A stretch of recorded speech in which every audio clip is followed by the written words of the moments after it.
bringing you all the results as we get them, and perhaps lots of surprises. Because as far as elections go, these votes in France are a big deal. Not just for France, but also for the European Union.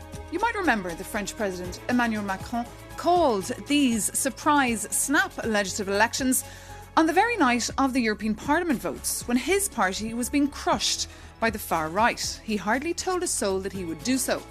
Well, tonight we'll tell the consequences of Emmanuel Macron's decision. In the next few hours, we'll hear how the French want to be governed for the next few years and who should be the next Prime Minister. Will we see a hung parliament and political deadlock in the EU's second most populous country?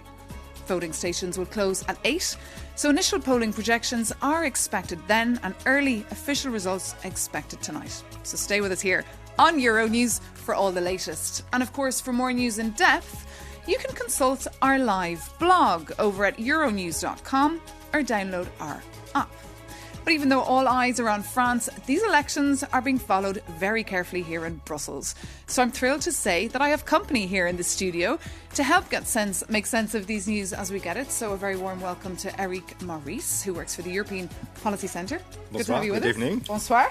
You'll be speaking English, I hope, tonight. I will. Lovely to have you with us, Eric Maurice. And Vincent Labarderi from the Catholic University in Louvain, the Université Catholique de Louvain. Thank you so much as well for spending your Sunday night with us. Thank you. Good evening. As I said, there could be lots of surprises tonight, so it will be worth it. You spending your night with us and you tuning in.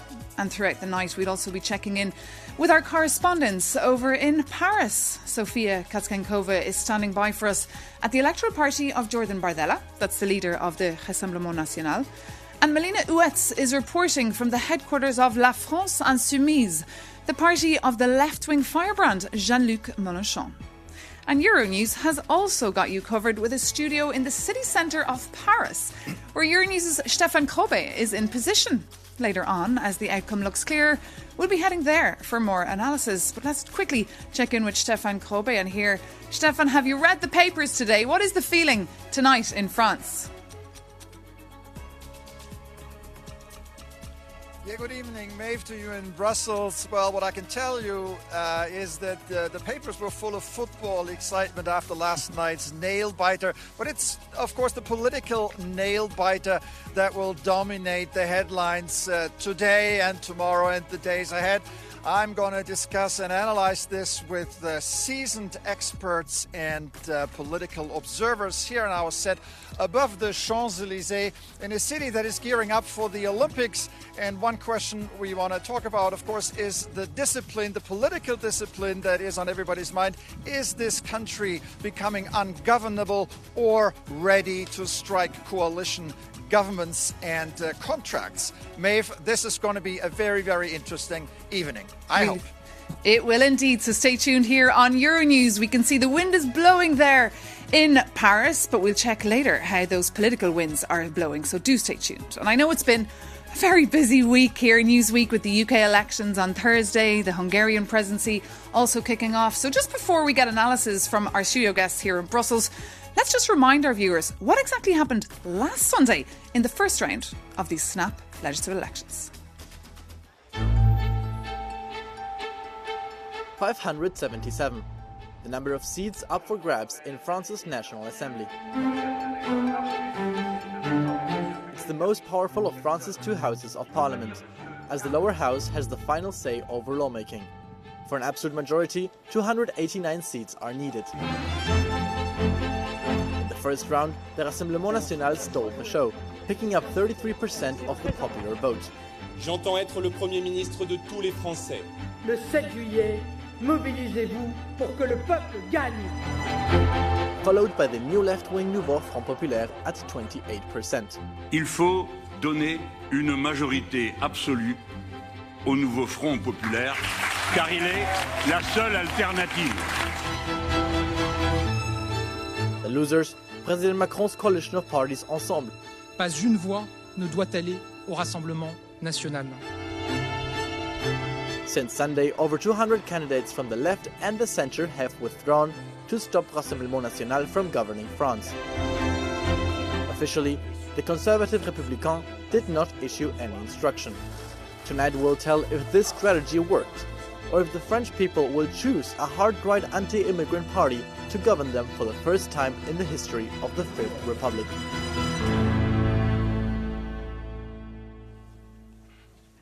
Well, now it's time for some analysis with our guests here in the studio. Eric Maurice, a policy analyst from the European Policy Centre, and Professor Vincent Laborderi from UCL, the Catholic University in Louvain here in Belgium.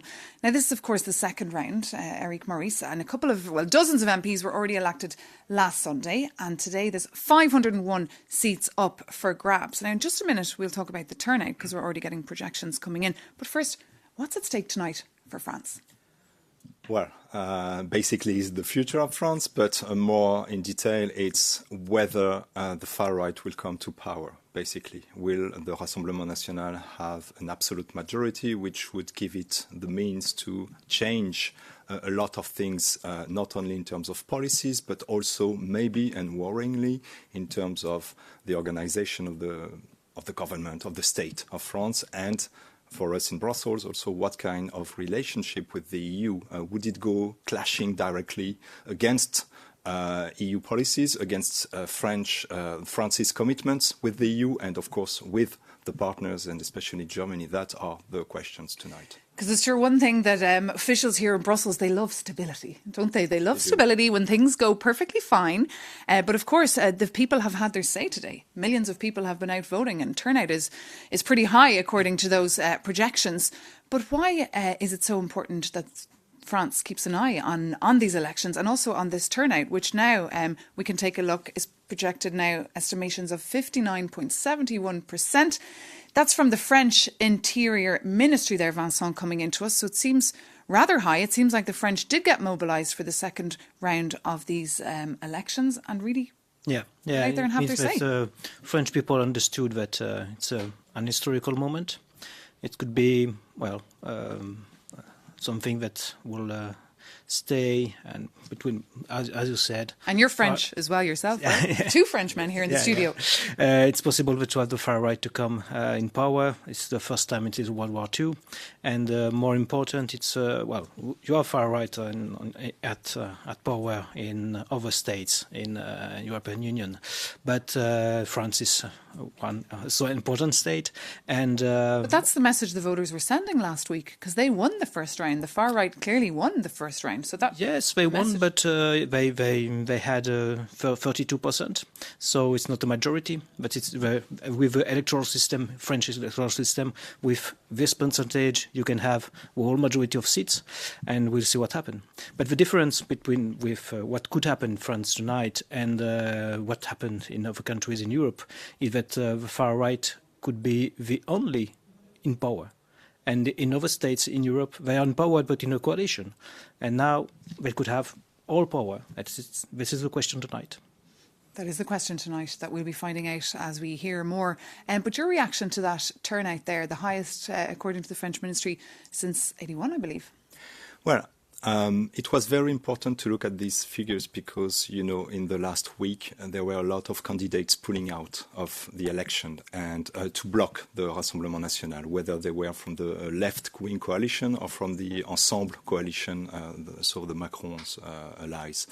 And many people fear that if people don't want to, to do this Front Républicain against they would be tired of always voting just to block the RN, and so they would not go to vote, which would help the Rassemblement National. So what we see with this turnout is that maybe people went to vote for the remaining candidates against the Rassemblement National, but also it could be that Rassemblement National voters just wanted to express themselves to react to this kind of Front Républicain. So it means that at least on both sides, people probably thought that it was very important to go today, either to have Rassemblement National winning or to block it, because as you said, they had only a big third of the French votes last week. So it means that 2/3 are against or not Rassemblement National, and that could be one of the explanations for the turnout today.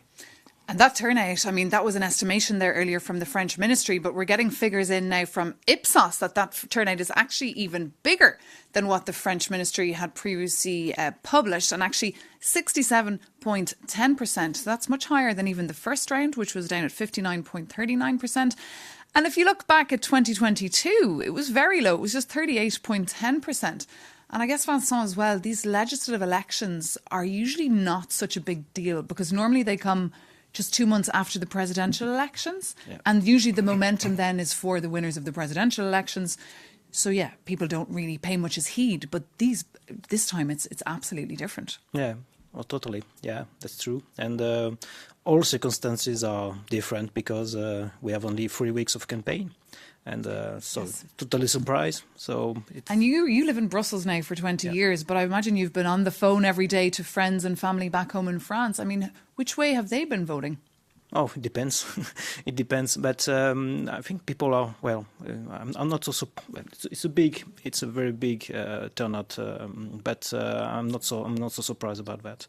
Yeah. But the funny thing with Belgium and France is that, after the last election, we thought that Belgium will have a lot of problems and to have a former government. And now it's France, but we will see tonight.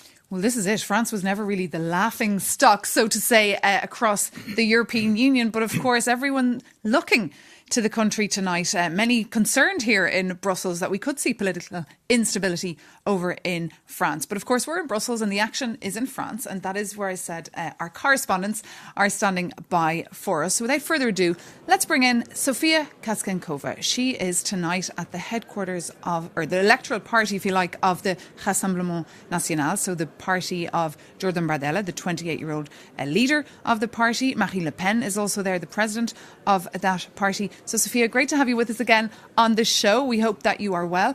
First of all, tell us just where you are and what the mood is, because it seems that the Rassemblement National are not as set to do as well as they perhaps thought. Yes, absolutely. Well, I am at Jordan Bardella's electoral party just outside of Paris in this beautiful pavilion that they rented in a park east of the capital. And the atmosphere here is absolutely buzzing. Just to give you some numbers, we are more than 350 journalists from around the world. And also there are hundreds of National Rally militants present here tonight. And most that I spoke to, well, they said that they are still hopeful for this absolute majority, the sweet spot, the 289 seats in order to secure an absolute majority in the French National Assembly. One of the voters even told me that he secretly hopes that it's that or nothing, because let's say that the National Rally gets less than 289 seats, so that's a relative majority, well then they would have to make alliances. And the voters here tonight told me they want nothing to do with the left-wing coalition, the NFP, or President Emmanuel Macron's party. However, the historic French leader of the far right, Marine Le Pen, did tell reporters earlier this week that she would be willing to negotiate alliances with some of the moderates from the left-wing coalition, as well as Emmanuel Macron's party and the MPs from there, if her party were to secure, let's say, 270 seats, so just close to the absolute majority. But the results are still not out. In a couple of minutes, we will have a better understanding of what the National Assembly is going to look like. And of course, I'll be bringing you the latest from Paris. You will. We'll be tuning into you a little bit later for all those live speeches as well. But just tell us more about the voters of the RN. I mean, we saw them last Sunday night. As Marine Le Pen was giving her live speech, they were chanting, Marine, Marine. She had them in the palm of her hand. Tell us more about the voters and also about what more we can expect there tonight where you are. Mm-hmm. Yes, so just the last round, so the first round of the French legislative elections that happened last Sunday, there were more than 10.6 million French voters that picked the National Rally. And I mean, this party touches all areas of the population. To give you a few numbers, 1 out of 4 young voters, so between the ages of 18 and 24, chose the National Rally last round. It's the second most popular party among the youth in France after the left-wing coalition. coalition, the NFP. And they're also very popular among rural areas, number one party there, and also number one party among the older electorate who see this as a protest vote against previous governments. And just to tell you, Macron and his policies are extremely unpopular within the French electorate. And one of the voters here present tonight that I spoke to was very interesting. He told me that he only used to vote for the socialists. He's in his 60s. And because he's so disappointed in the previous governments under presidents like, for example, François Hollande and the current president, Emmanuel Macron, well, he told me that he feels that he just doesn't have any other choice than to give a chance to the far-right National Rally, a party that he considers closest to the French voters. Back to you, Brussels. Thank you so much, Sofia Kaskintova there, reporting from a buzzing electoral party of Jordan Bardella. Jordan Bardella, 28-year-old young man, the protégé, if you like, of the party. A sensation as well on TikTok. Just remind our viewers more about this man and as well the relationship he has with Marine Le Pen, the founder or the president, if you like, of this party. Well, Marine Le Pen, of course, stays the boss of the Rassemblement National. Even if Bardella became prime minister, she would be the one giving, all the main guidelines to the party, and the strategic decisions would be taken by her, with one perspective ahead, the presidential election in 3 years from now. So Bardella has no experience in terms of professional life or in terms of public offices, but he's very good at communicating. He's very good even in debates. He's not destabilized during the debates, so he's quite good looking. And for Marine Le Pen, she was in this process of dédiabolisation, meaning improving the image of the Rassemblement National. But of course, her name, the fact that she is the daughter of the founder, Jean-Marie Le Pen, she needed someone to completely renew the image of the Rassemblement National, and Bardella does that. Jordan Bardella. It's very close to the average person in France, and he's the new face of the Rassemblement National, but she's the one still deciding there. And he's promising things to the people who are desperate, I guess, for answers, especially when it comes to the economy, with a lot of their voters that we've interviewed saying they cannot reach the end of the month. They cannot pay their bills. And they're hit by inflation, cost of living crisis, and they're hoping that Rassemblement National will be able to answer these problems and find solutions. That's another question. Let's now find out what the mood over with Melina Huetz is. Melina Huetz is our correspondent tonight, covering the headquarters of La France Insoumise. Melina, great to have you with us again on the show. Last Sunday night you were in La Place de la République, and tonight you're just there at La France Insoumise. Can you just explain to us first, why are all these parties not together in the one place, putting on a united front? Yeah, you're right, Maeve. It's worth mentioning that tonight we are not at the heart of Paris with all four parties giving speeches, all hand in hand. No, we are at LFI's headquarters, and we have 4 different electoral parties at the same time right now happening. Why? Because they decided to stay on their side. They decided to split. They didn't wait for tomorrow to prove their opponents that they were wrong calling that a coalition, a facade coalition. As a matter of fact, many people were quite surprised when they were just passing by, asking me what was happening, and I told them that it was the headquarters of LFI. Now they were asking me, where are the others? And when I told them what was happening, they were like, well, that's quite interesting, to say the least. A woman even told me, well, now that's very clever. She was obviously not happy about that, but it is fair to say that right now the 4 parties are already thinking about post-elections. They are already looking out for their own interests. They haven't waited for a Monday morning to show that they have their own agenda, their own program and their own ideas.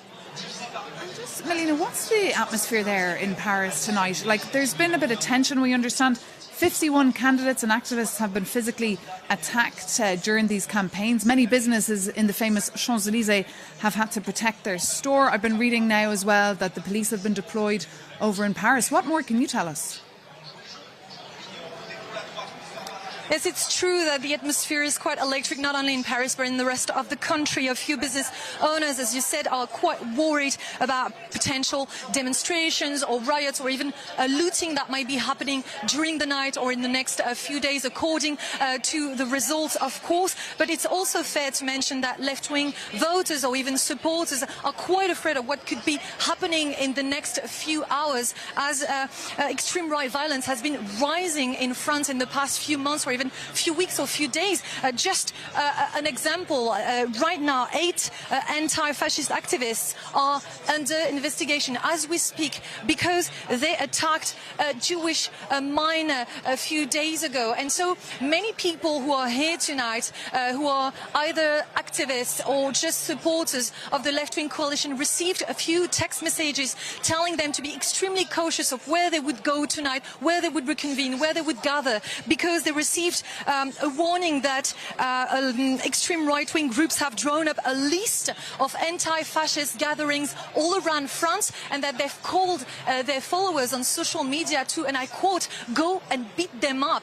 And so people are extremely worried about what could happen in the next few hours. Of course, the government knows that. They have taken measures, and the government has deployed more than 30,000 police officers nationwide. And many of those officers around the National Assembly. Melanchon, thank you so much for that live update from the headquarters there of La France Insoumise. We'll be checking in with you a little bit later, but let's just break down what we heard there from Melanchon with our guests here in the studio. We're joined by Eric Maurice from the European Policy Centre and Vincent Laborderi from the UCL. So just a reaction to what you're hearing there from Melina? Well, it's very interesting because we are seeing tonight what will happen after the election, meaning if the Rassemblement National doesn't get the absolute majority, the others will have to find a coalition, an alternative coalition to govern. And we know that this left-wing coalition was made to go to the elections in the short-term elections, but we know that they have a lot of differences, a lot of different opinions on what to do. And of course, if there is a need for another alternative coalition to the Rassemblement National, they will have to discuss with the Ensemble bloc, so the Macronists, and even maybe with the centre-right. And at this point, LFI, Melanchon's party, would not be willing to go into discussions with the centrists. And so at some point, this left-wing coalition will have to decide over its future, whether it sticks together or whether they go into negotiation with the centre, and then some part of this coalition would not be part of this coalition. Because that was the big question we were asking ourselves as well last week. They got together very fast. They cobbled together a group very fast, but how long will they last? Just wanted to remind our viewers, if you've just joined us, you're live here on Euronews. It's just a couple of minutes away to 8 o'clock when we'll officially be allowed to reveal the first estimations of the second round of these snap legislative elections. As I said earlier, there are some surprises in store tonight, so stay tuned with us here on Euronews for all that live analysis, and go to our live blog if you want to read more extensive news updates from Alice Tidy, our reporter in Paris, and Lauren Chadwick. But your take on what Eric Maurice is saying there about how the left will manage to survive after the momentum, really, of this announcement of the snap legislative elections. The fact that tonight they're not even pretending to be in the same place, it just shows you how different they are. And Jean-Luc Mélenchon, he's clearly a firebrand. Yeah, but we must remember that for the European election, they were split. And it was part of Emmanuel Macron reflection about dissolve the assembly. He thought that the left will never unite, and he was wrong. But after the election, we just go to normal, and the normal thing is that there are parties that has nothing to do together. In fact, between Jean-Luc Mélenchon and Raphaël Glucksmann, in fact, there's nothing except from to make a barrage against far right, but that's all. Anti-establishment. Well, I mean, Jean-Luc Mélenchon, he'd be very anti-establishment, anti the EU. And actually, some people say that his interest is to have Rassemblement National in power, to be the alternative, meaning radical left against radical right. He doesn't stability and certainty is not in his interest.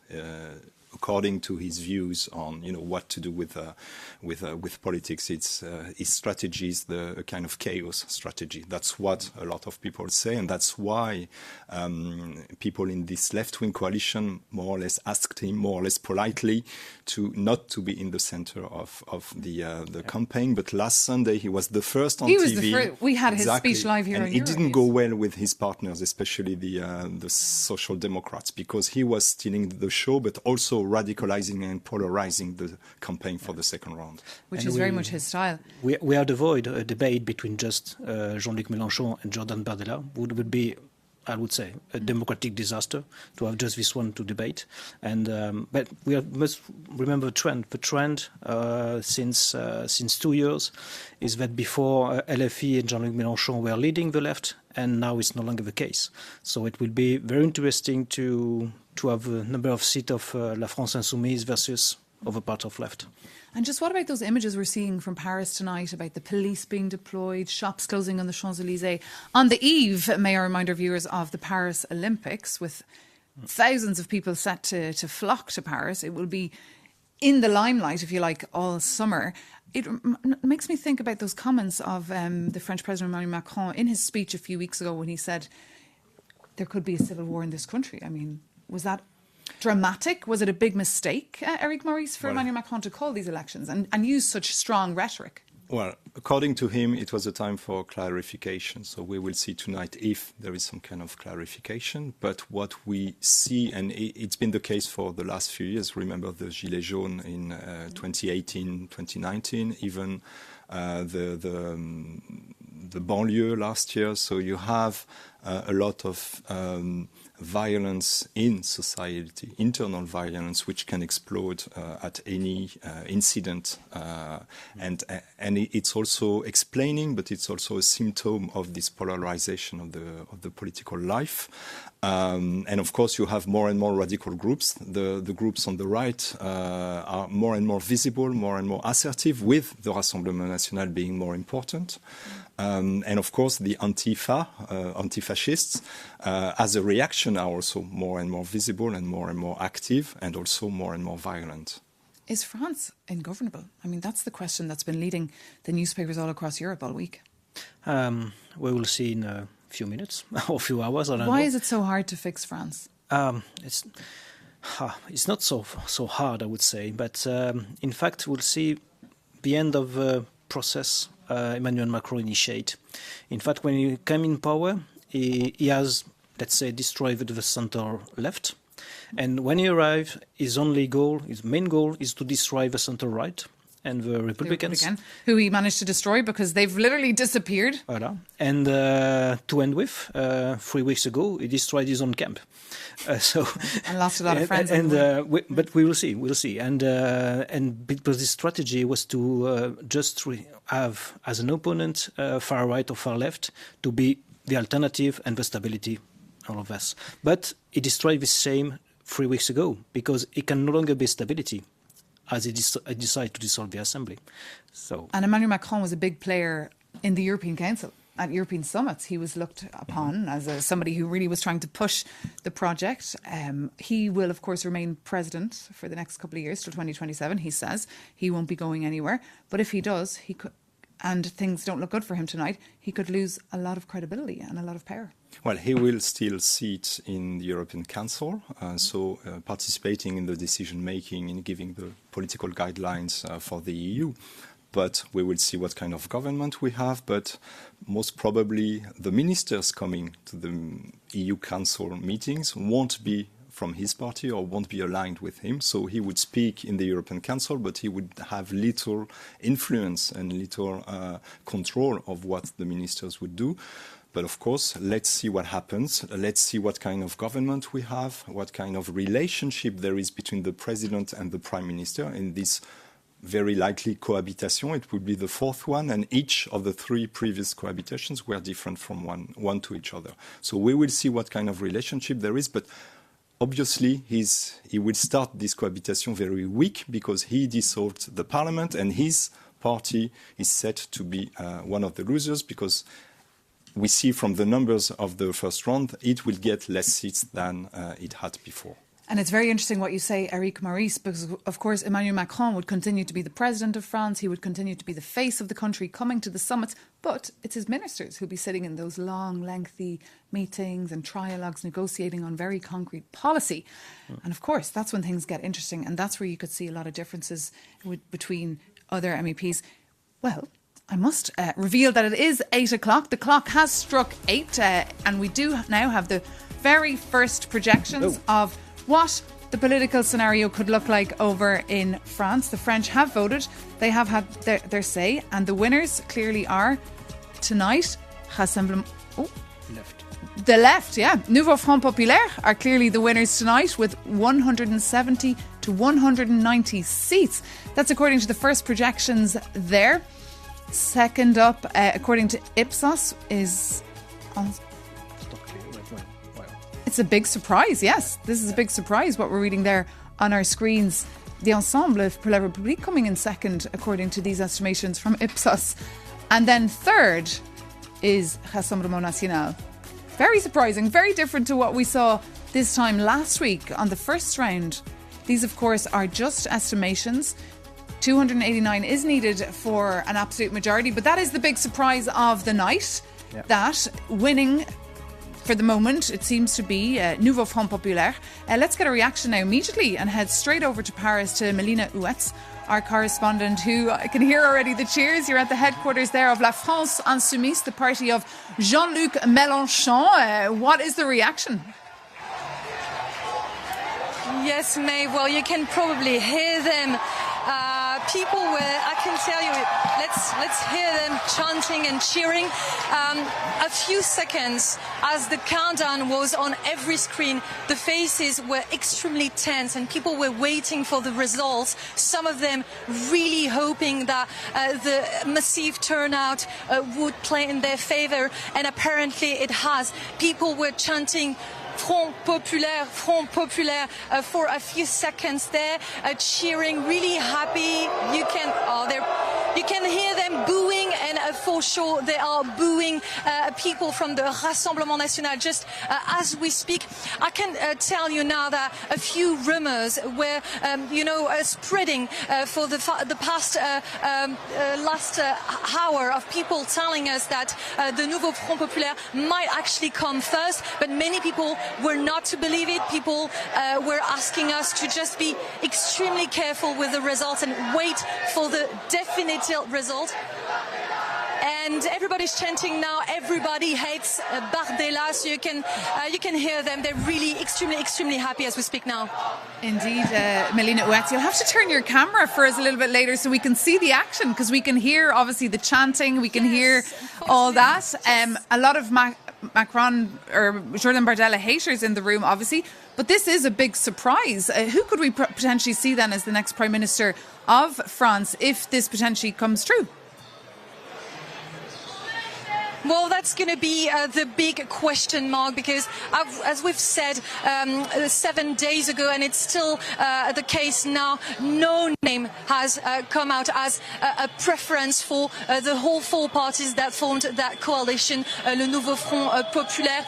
Jean-Luc Mélenchon has been named multiple times by the media or by their opponents, but no one at the Nouveau Front Populaire is confirming that Jean-Luc Mélenchon would be the Prime Minister. Actually, he was called a toxic brand by many people, even inside his party. Some rebels at the party, at the LFI, France Unbowed, like François Ruffin, called him, and I quote, a ball and chain, because he didn't accept any idea that wasn't his. He didn't accept the simple fact that people could think otherwise. And so Jean-Luc Mélenchon is not the name that people from the Nouveau Front Populaire want to put forward.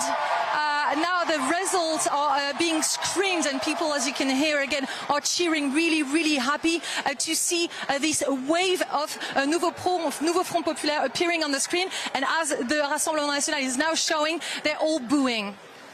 Okay, Melina Ouetz, thank you so much for that live update there from the headquarters of La France Insoumise. We really got a picture of those reactions there. And now to hear from Sofia Kotzenkova, let's head back over to her. She is there at the electoral party of Jordan Bardella and Marine Le Pen, the party Rassemblement National, who last Sunday came out as the big winners of the night. But according to our projections that we've just got into us here at Euronews, they're coming in then third, Sophia. So not a good night, it seems, for Rassemblement National. What are you hearing? Absolutely not, Mabe. Well, the atmosphere here is completely different compared to what we just heard from the left-wing coalition, where correspondent Melina Huet just reported from. Here, as a comparison, just around 8 p.m., many of National Rally's supporters came in front of the screen that's just behind me with French flags ready to celebrate. And once the projections came in live, well, there was an absolute deafening silence. Not one word. At one point, when Jean-Luc Melanchon was shown on screen, well, they started booing. But yes, clearly, very, very different atmosphere. With the latest predictions that we have is about 120 to 150 seats, but they're not the final numbers. And just to give you a bit of why a lot of people voted for the Rassemblement National, especially during the first round, is that they say that they will be giving, for example, national priority for French people, for jobs as well as social housing. And they also want to bar dual nationals from accessing certain top strategic jobs within the government, which are Sofia Kotzenkova, we're going to have to break in there and head back to the... Thank you so much for that update. We want to have a listen now to Jean-Luc Melanchon. He's speaking live now at La France Insoumise. He's speaking now to his supporters there. Let's take a listen. Those who have accepted to withdraw their candidacy, I thank them. And I would like to thank those who have mobilized door to door, face to face, to convince everywhere and to finally get the result that we were told was impossible. This is a beautiful momentum of civic energy, and you know that this is quite remarkable because we are already in the summer break. Our people has clearly ruled out the worst solution. Tonight, Rassemblement National is far from having the absolute majority that journalists were announcing a week ago. And it is quite the contrary. This is a huge relief for a large majority of people in our country, those who make up the new France, as all those who passionately always loved France. These people felt threatened, terribly threatened. Now, they must be reassured they have won.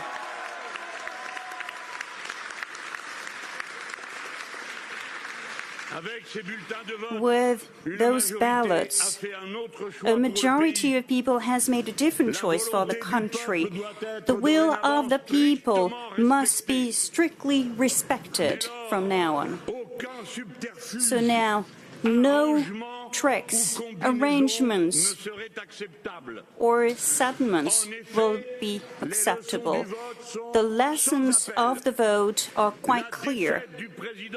The defeat of the President of the Republic and his coalition is clearly confirmed. The President must bow down and must admit this defeat without trying to bypass it in whatever way. The Prime Minister must go. Indeed, he never got the trust of the National Assembly. He has just led the campaign lost by his side, and he received the negative vote, which is a massive one. So the President has the power. The President has the duty to call the new Popular Front to govern the country.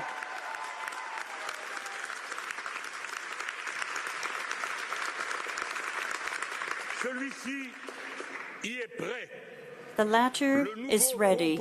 The new Popular Front will respect the mandate that the votes given to its candidate. We will keep our word. The new Popular Front will apply the program, just the program, but all the program. Indeed, this program is a whole of which you cannot separate the different parties, the revenues, the expenditures, nor the coming into force of the different measures it contains. As soon as this summer the measures planned in this program can be made by decree without voting, banning retirement age at 64 years, so increasing the minimum income, keeping prices down, and the increases in negotiations of salaries by sector, the moratorium on large useless works.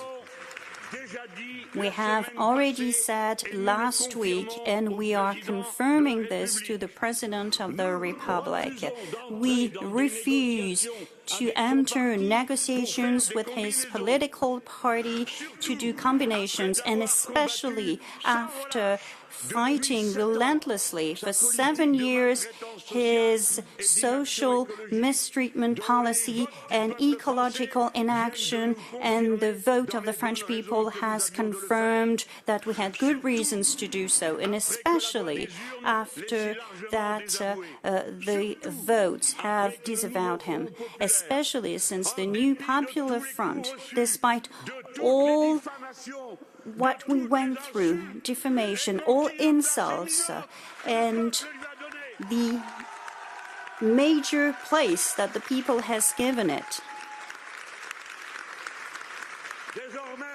From now on, the ballots have been cast between radically opposed projects.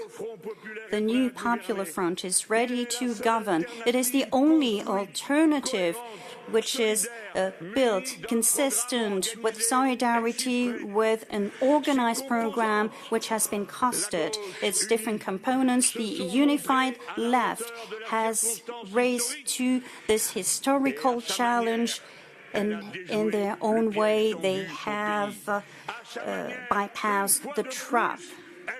Once again, it saved the Republic. Once again, it can start. It can start the ecological, social work that our people, our time, our world, our Europe need so much.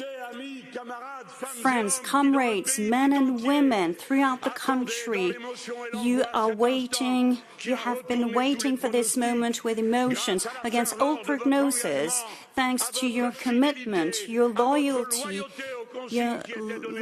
to the instructions that were given. Listen to the poet when it's singing France, to the beautiful sunshine in Provence, from the north to the south. There is something in the air now that is transparent, and the taste of happiness that makes my lips dry. My friends. So Jean-Luc Melanchon there speaking, the head of La France Insoumise, saying that the president must respect this decision, the outcome of the elections, according to our estimations that we have. He said that the Prime Minister must go. He said this result is thanks to the civic energy of the people who mobilised in the last couple of days against the far right. If you've just joined us, we can just explain to you exactly what the outcome is so far, according to Ipsos. The winners there, Nouveau Front Populaire, with between 170 and 190 seats, followed by the French President Emmanuel Macron's Ensemble pour la République party, projected to get between 150 and 170 seats tonight in the second round of these snap legislative elections. And coming in third there, Rassemblement National, the party of Marine Le Pen, the party of Jordan Bardella, projected to get between 135 and 165 seats. And down at the bottom there, Les Républicains, so the traditional Christian Democrats, the right, projected to get between 57 and 67 seats. Of course, 289 seats are needed for an absolute majority. But as far as Jean-Luc Mélenchon is concerned, given his victory speech there, he's in a good mood. He stands ready to cooperate and is very, very much in a good mood tonight. Is this a surprise, Eric Maurice, this result? Oh, he just did exactly what he did last Sunday, coming first on TV with a Nouveau Front Populaire logo when he's not one of the leaders of the Front Populaire, he's the leader of LFI, and he's just preempting the discussions that will be coming in the next few days. He's just saying that Nouveau Front Populaire is first. LFI will probably be the first party within this left-wing coalition. So between the lines, he's saying that he should be prime minister, but this won't happen. He's certainly hogging the headlines, and he's saying he's ready to govern, and they have an organised programme. Would you agree with that? Yes, he could. Well, he dream a bit, because when you see the projection, there's no majority for Nouveau Front Populaire. There's a majority for nobody, in fact. So that must be a coalition, and which party will be the coalition, we don't know. Well, he certainly energised the crowds. I mean, that outcome, those projections at 8 o'clock have energised the French people. There's lots of people already in the Place de la République in Paris. You can see there on their screens many waving flags, holding banners of various sorts, expressing how they feel about the outcome of that election.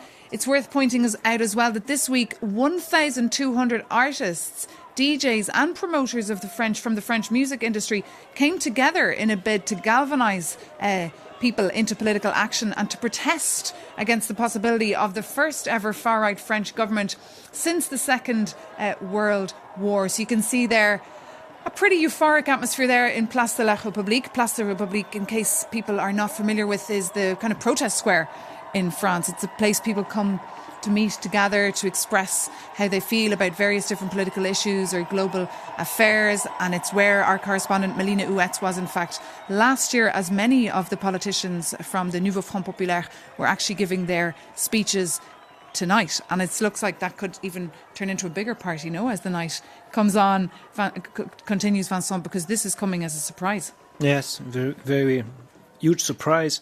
But we heard about Jean-Luc Mélenchon, but the main thing tonight is the defeat of Rassemblement National. That's the headline. Yes, that's the headline, because if you see the figures, let's consider the lower part of the projection, it means that they gain only 50, 60 seats from 2 years ago. So it's pretty, well, considering the circumstances, it's very, very low. That will come as very bad news to the new political party in the European Parliament, Patriots for Europe. A brand new political group has been formed this week by the Hungarian Prime Minister, Viktor Orban. He's managed to have the requirements to create a political group, which is seven countries, thank you, and over 23 members of the European Parliament. He's received that. But tomorrow was the big day they were waiting for, to see if RN, Rassemblement National, and they were planning to have a big press conference tomorrow. It's likely they will join that group. But, of course, they won't have an emboldened Marine Le Pen, perhaps. Well, it's interesting because this group is basically the Identity and Democracy group, founded by Rassemblement National, but emptied by Viktor Orban. So the political balance and the dynamics within these new groups will not be in the favor of Rassemblement National.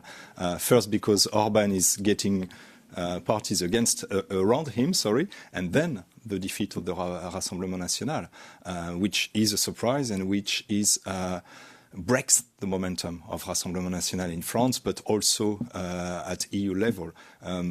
Giorgia Meloni, the Italian Prime Minister, did not want Rassemblement National to be in her party, in her group in the European Parliament. Conservatives and Reformists. And now Rassemblement National just has to join Orban and will not be the one calling the shots probably in this new group. Orban, we see, is very active these days. So it's in 2 days it could be a double defeat for Marine Le Pen and her party at domestic but also EU level. And this is exactly why it's very important, this story, and why it's being very closely watched here in Brussels. Back to French politics. Yeah. What should Emmanuel Macron do next? He have to do what he didn't 2 years ago, is to find a coalition.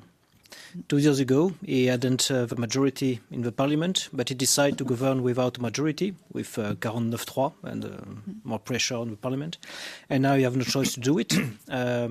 So the question is whether he will go on a more left coalition with Nouveau Front Populaire, or a coalition with Ensemble, les Républicains, and some left as well, but we will see. And but now we enter in a new era in European French politics, because it's not in the Fifth Republic. It's not like this. It was in the Fourth or Third Republic. You have coalitions, and we'll have a political landscape and organization would like is in Belgium or Germany, and for the moment.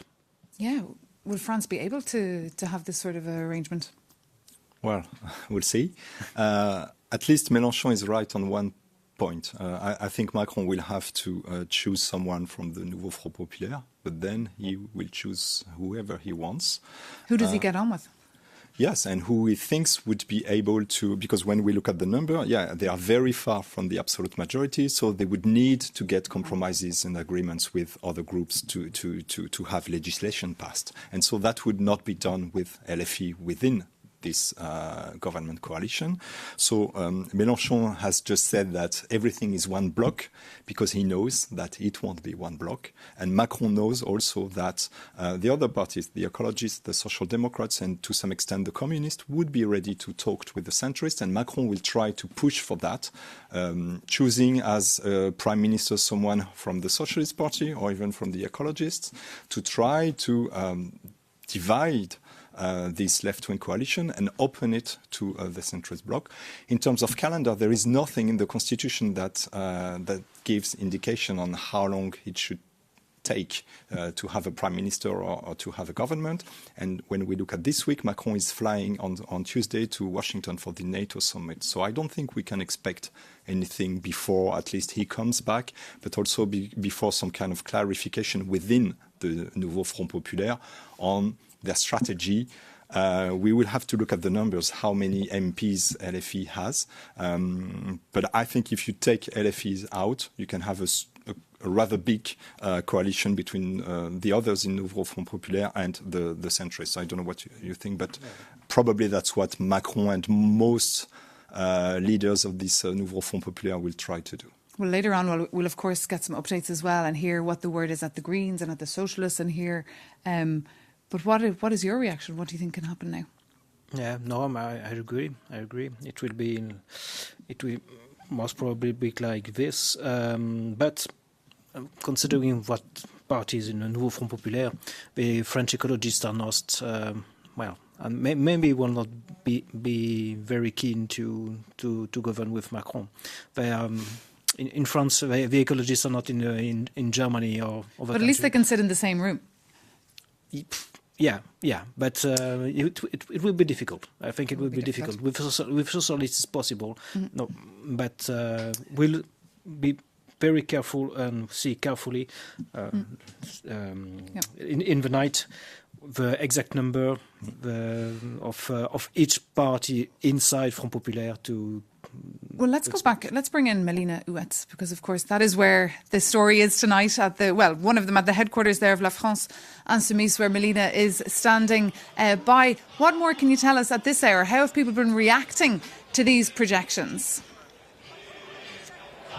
Well, I can tell you that the spirit has lifted considerably since the results were announced. People were really anxious before everything was screened. I've talked to quite a few people here.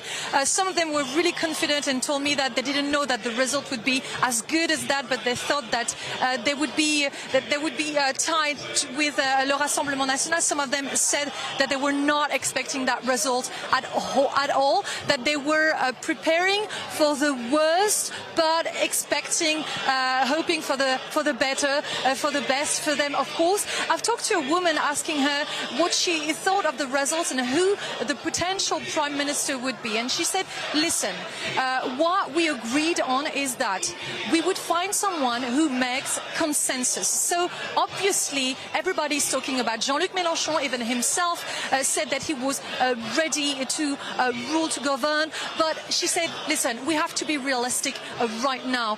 What we said is that the first force, the first party that will come, the first party that will have more votes will be the one proposing a name, and then people will have to decide whether they agree with that name. And she said, if we want to be realistic, we're more likely to choose someone from LFI like Manuel Bompard if LFI comes first in terms of seats. So of course everything has to be, well, we'll see the results as they come. We still have lots of results coming in, so we don't know yet who will be, which names will be given by LFI or potentially by the Socialist Party. But one thing is sure is that they will have to find an agreement. So we were talking about a facade coalition just earlier. Now they have to get back together and find a common name for the name of the Prime Minister.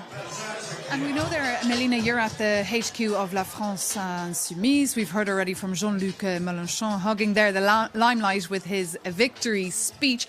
Have you heard anything? Have you had any communications with the other groups that are part of this left-wing alliance? Because it's quite particular, isn't it? Just remind our viewers how this left-wing alliance came to be in the past couple of weeks, and if you've heard any reactions from them tonight.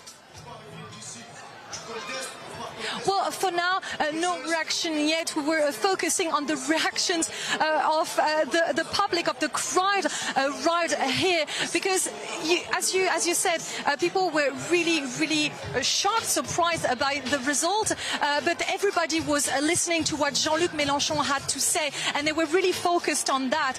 They were cheering him up.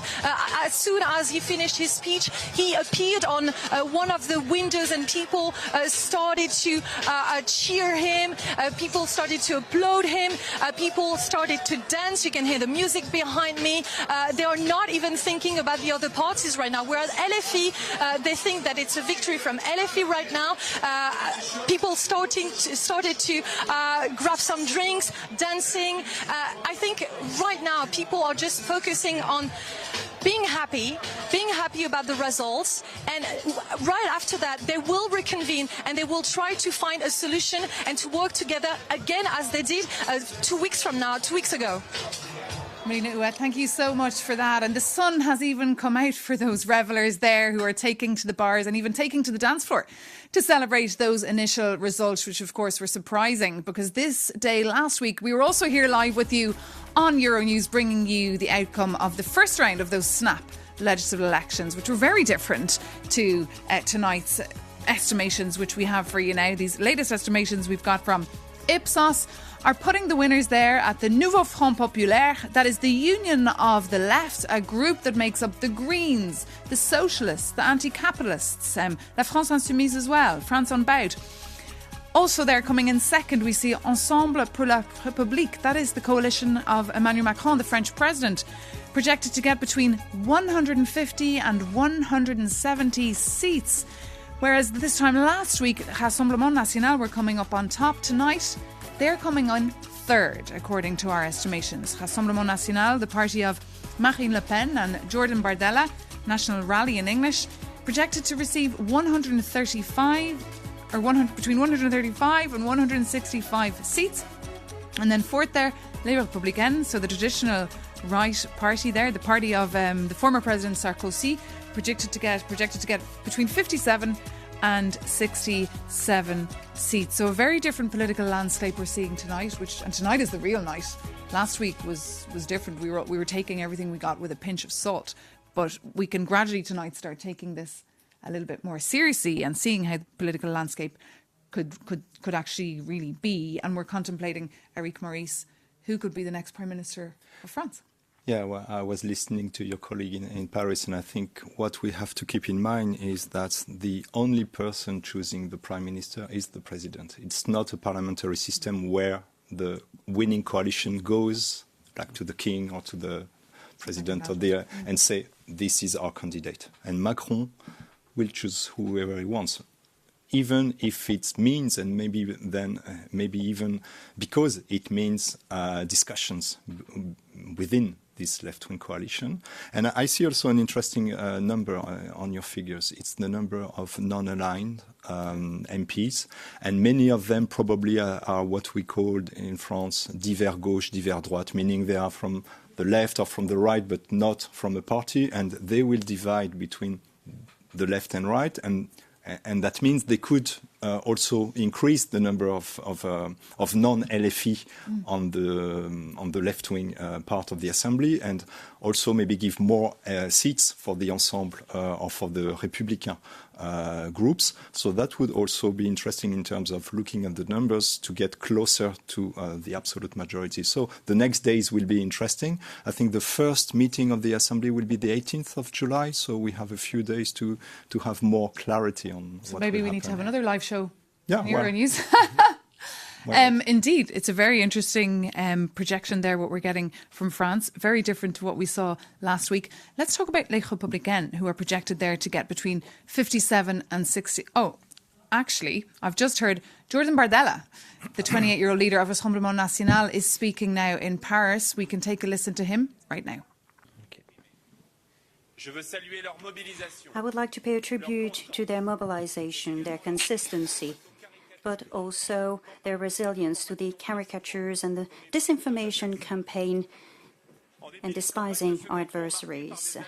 On the second round, that has seen many combinations, many agreements to prevent the Rassemblement National from winning. So we did the highest score of our history.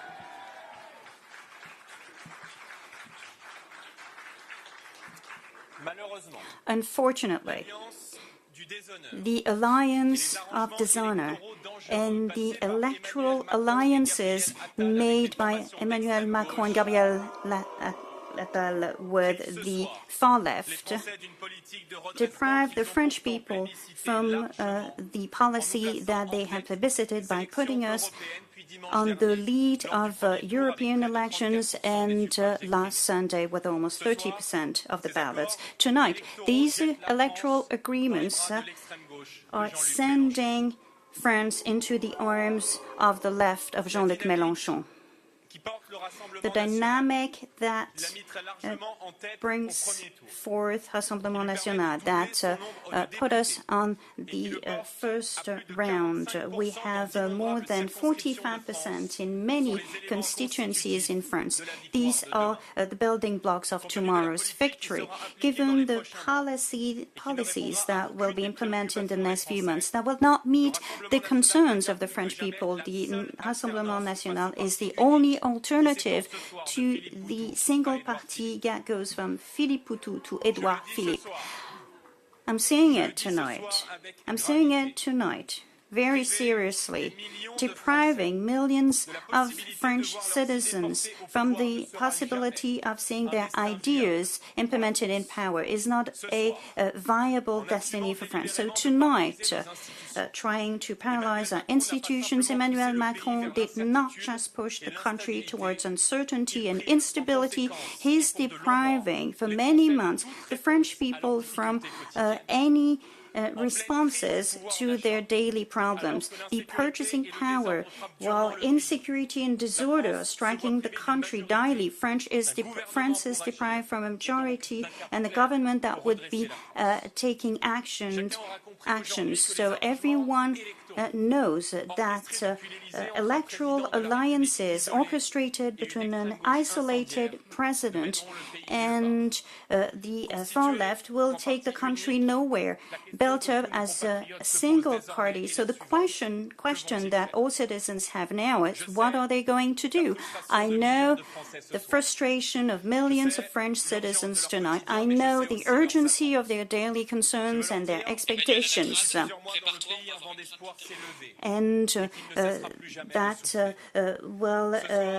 that wind will keep on blowing. So tonight, everything is starting, and the Rassemblement National will amplify its work at the National Assembly behind Marine Le Pen, then in the country by continuing to work to bringing together all the French citizens, but also to have a democratic alliance in the future. In the European Parliament, our MEPs will play their role to refuse the migration, the immigration, and depriving us from our sovereignty, because Rassemblement National is different from the others, and we will make no politician compromise today as tomorrow. We will be side by side. We will do this. We don't want power for power. We want power to give this power to the French people, to restore the sovereignty of the nation, and to implement this program. We want this problem to solve all the issues of the French people. I will be there for you, with you, until the victory. Tonight, everything is starting, an old world has collapsed, and nothing can stop a people that started to hope again. Long live France, long live the Republic. Jordan Bardella there, the leader of Rassemblement National, putting on a brave face, very different to the speech he gave this time last week when his party clearly came out as the winners. So our reporter Sofia Kaskenkova is live there and was listening into that speech, and she can now tell us really what the reaction of the fans there, the voters of the RN are. Sofia.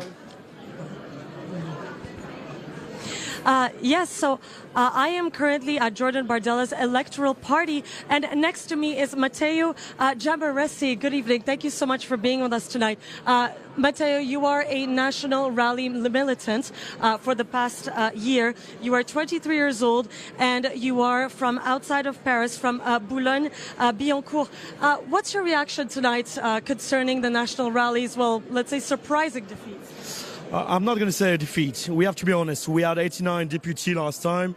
Now we still have to wait for the final result, which will give maybe around the 150. So that's nearly double of that. So we have to be honest. It's not a defeat at all. Even if we take the LR, that's still a party right now. But with 30, we still have more deputies than before. So that's a win for us. That's a win for France.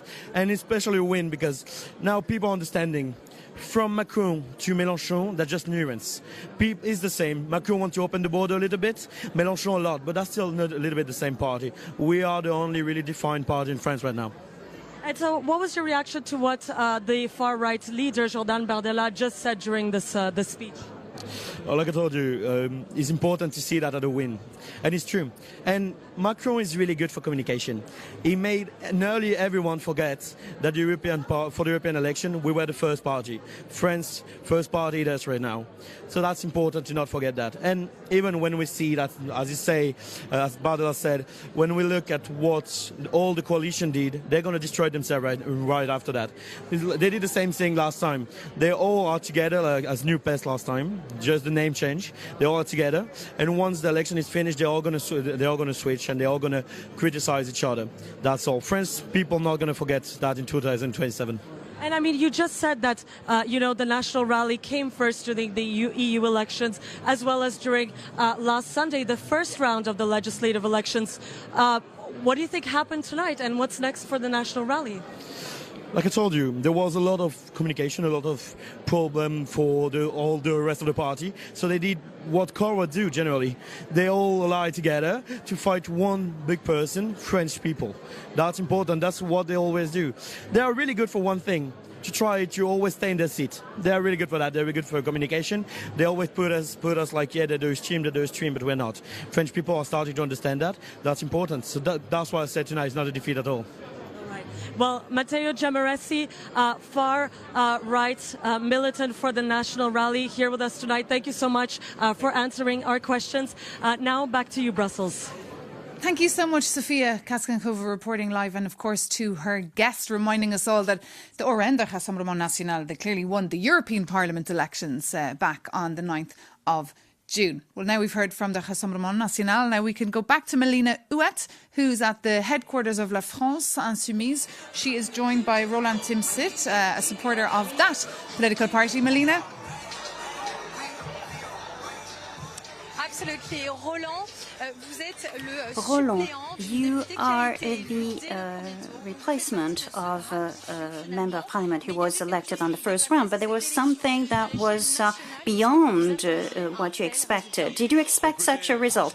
Well, honestly, I didn't expect such a result because for months and months, 90% of the media are telling us that Rassemblement National is going to win. But after this dissolution, 55,000 people wanted to join France Insoumise, and I think that this is this youth who said, no, we will not let it go. We will not let Rassemblement National win. And there's dozens of thousands of people who went door to door with us. There were some defamation campaigns. We kept our fingers crossed and we won. And it's very emotional for me because it was difficult, and those dozens of thousands of activists who helped us door to door, that's thanks to them that we had this victory.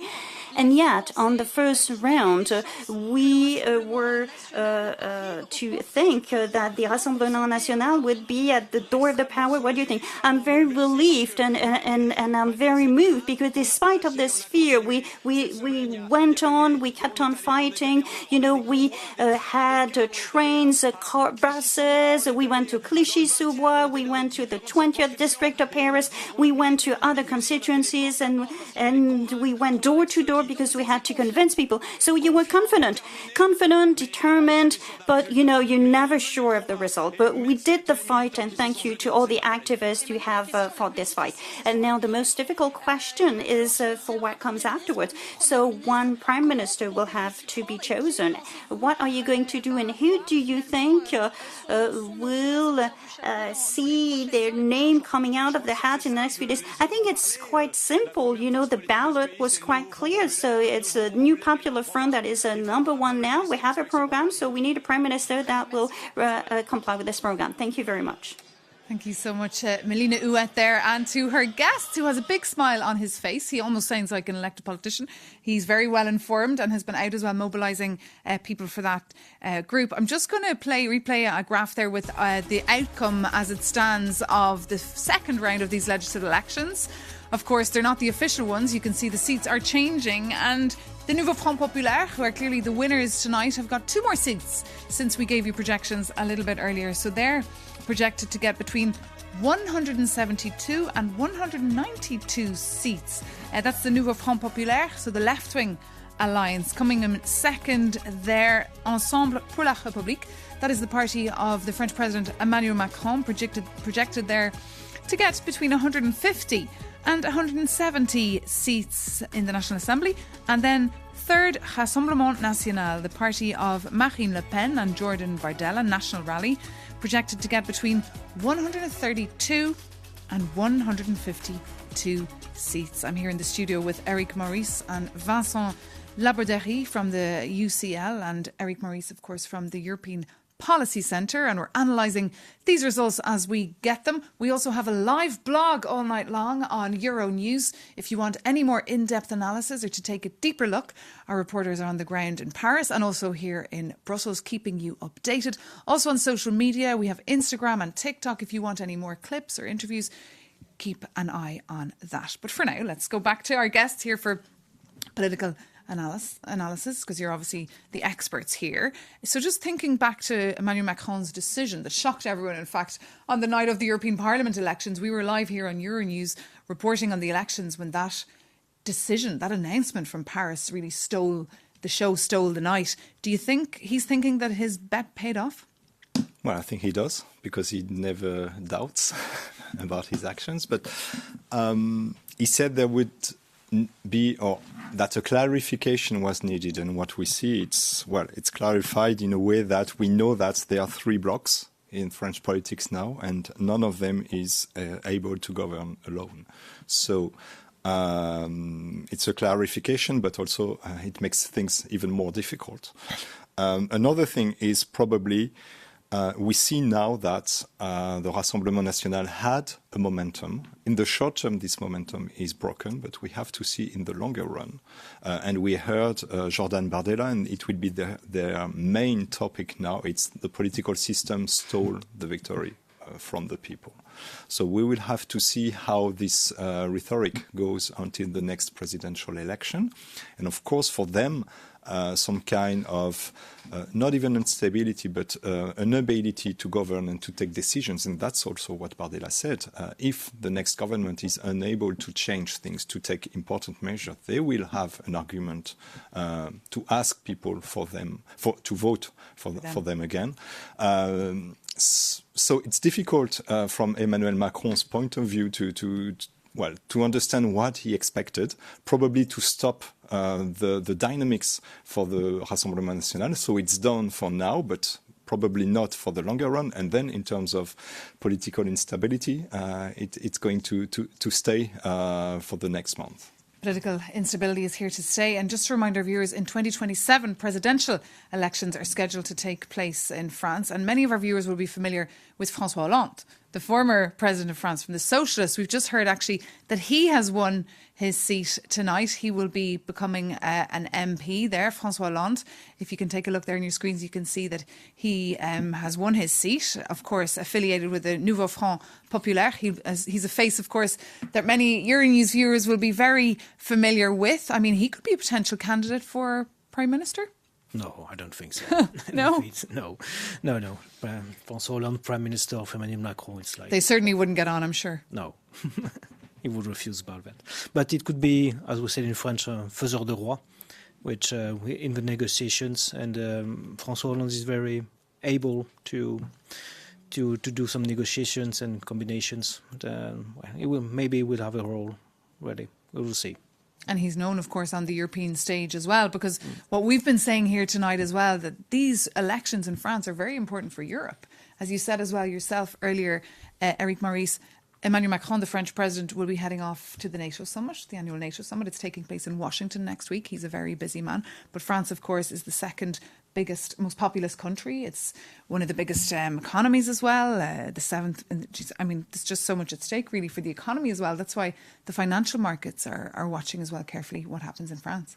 Yeah, it will be interesting to look at the market's reaction tomorrow, because, of course, the danger of a Rassemblement National government is not there anymore.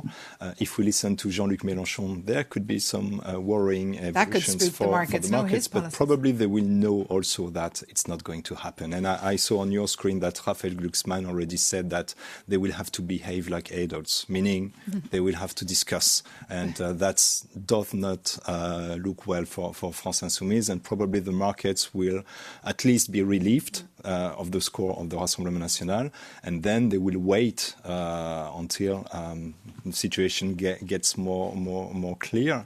But I don't think we will see a big instability on the markets for France, which is good. But then we will have to see how long the discussions take to get a government. It certainly won't be as quick as the UK elections the other day, with Keir Starmer being sworn in as head of the country within minutes, really, of the outcome of that election. But as we're here live in the studio in Brussels, analysing the outcome of the second round of these snap legislative elections, people have been gathering in the centre of Paris at the Place de la République. Hundreds, thousands almost of people have come out. It's a sunny night in Paris, a little bit windy as well, but many people have come out to express their reaction to the outcome of these results. We saw earlier the outcome, the turnout actually was pretty high, according to Ipsos, at 67.10%, meaning the French went to vote, not just today, but also last Sunday, because these legislative elections are different. They're quite complex and they have 2 rounds. So a lot of people mobilised there, really. But it is interesting to analyse what happened in just 1 week, in fact. And well, a week is a long time in politics, isn't it? Yeah. That's what they say. And in fact, it's something we saw from time to time with election with 2 rounds. In the first round, people express their frustration, their will of change, sometimes irrationally. And once I've done it in the first round, on the second round, there's responsibility. You have to choose between one or two or three. And, at the end of the day, we could say that this electoral system is not so bad, in fact. It's not so bad. Yeah, because if you have only one round, as it is in Great Britain, for example, you will have a majority for Rassemblement National. And so it's, we have to analyze and to break the rhetoric that the French people have been spoiled about the victory, as Jordan Bardella say. If they lost, it's because there's a majority of French who don't want to see them in power. That's all. And just for his part, Eric Maurice, we're hearing that Emmanuel Macron, the French president who called these snap legislative elections, he will not be giving a speech tonight. He will not be speaking to the people or to the media. He's waiting for the assembly to be structured so he has more clarity. He'll also have a busy week as the days come through, but he could be very much sandwiched as well between the left and the right here. So he'll have to play his cards carefully. I think he will play maybe the most comfortable role for a French president, being the arbiter. I don't know if it's arbitrary, yeah. Arbitrary, just waiting for the situation to clarify, then choose and be above the political life. Well, there is always a kind of hypocrisy in that, but still he will be the guarantor of the institutions, and he will play above the parties, which is what French presidents like to do when they are in difficulty, because they are less on the front line, and then he will wait for the 3 years. Maybe this result is a good news for him. The pressure to resign, which was increasing between these two rounds, will decrease now, I think. So you think he's probably in a good mood, sitting somewhere quietly, deciding not to speak to the press, not to put fuel on the fire, just stay quiet, and just, as you say, wait for the political noise to pass. Yeah, it's a paradox tonight because, as you said, he's institutionally in a good position, and politically, in fact, it's like a dead man walking, because in his own majority, everybody thinks about the after him, and we talk about what would happen in the Nouveau Front Populaire. We have to carefully see what will happen in the majority, the presidential majority, which is no longer the majority of the president today. We'll see what will say Edouard Philippe, what will do Gabriel Attal, and Gabriel Attal, the current Prime Minister. Well, we might hear from him a little bit later, because last Sunday night he spoke very late to the press and to the public. But if you've just joined us, you're live here on Euronews, and we're bringing you all the latest on the outcome of those snap legislative elections. We're hearing about who has been elected in which constituency. We're hearing the current minister has just been elected as well.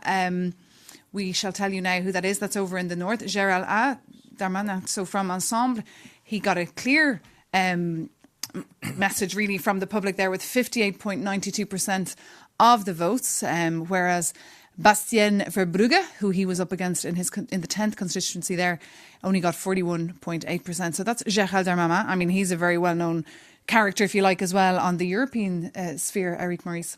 Yeah, he's the Home Affairs Minister, and he's probably the next leader of one of the groups within the Ensemble bloc, the group of Edouard Philippe, the former Prime Minister. And so we will have to see how he and Gabriel Attal goes in terms of leadership in this bloc. Okay, well, very interesting times in France. So much at stake for the country and, of course, for the European Union. As we were discussing earlier as well, the political landscape in the Parliament is changing, with a new group being formed this week, the Patriots for Europe. A group has been formed by Viktor Orban, who also just took over the presidency of the European Union for the next 6 months. Normally the presidency, the rotating presidency, is meant to be an honest broker, and the Hungarians have said they will do so. But of course, we've seen that Viktor Orban has had a very busy week. He visited Kiev, and then he made a surprise trip as well to Moscow. But for now, it seems we don't know if Rassemblement National will join the Patriots for Europe. It will be revealed, of course, tomorrow. But if they do, they won't come in with such a spring in their step, if you like, as they would have if the results would have been this time last Sunday.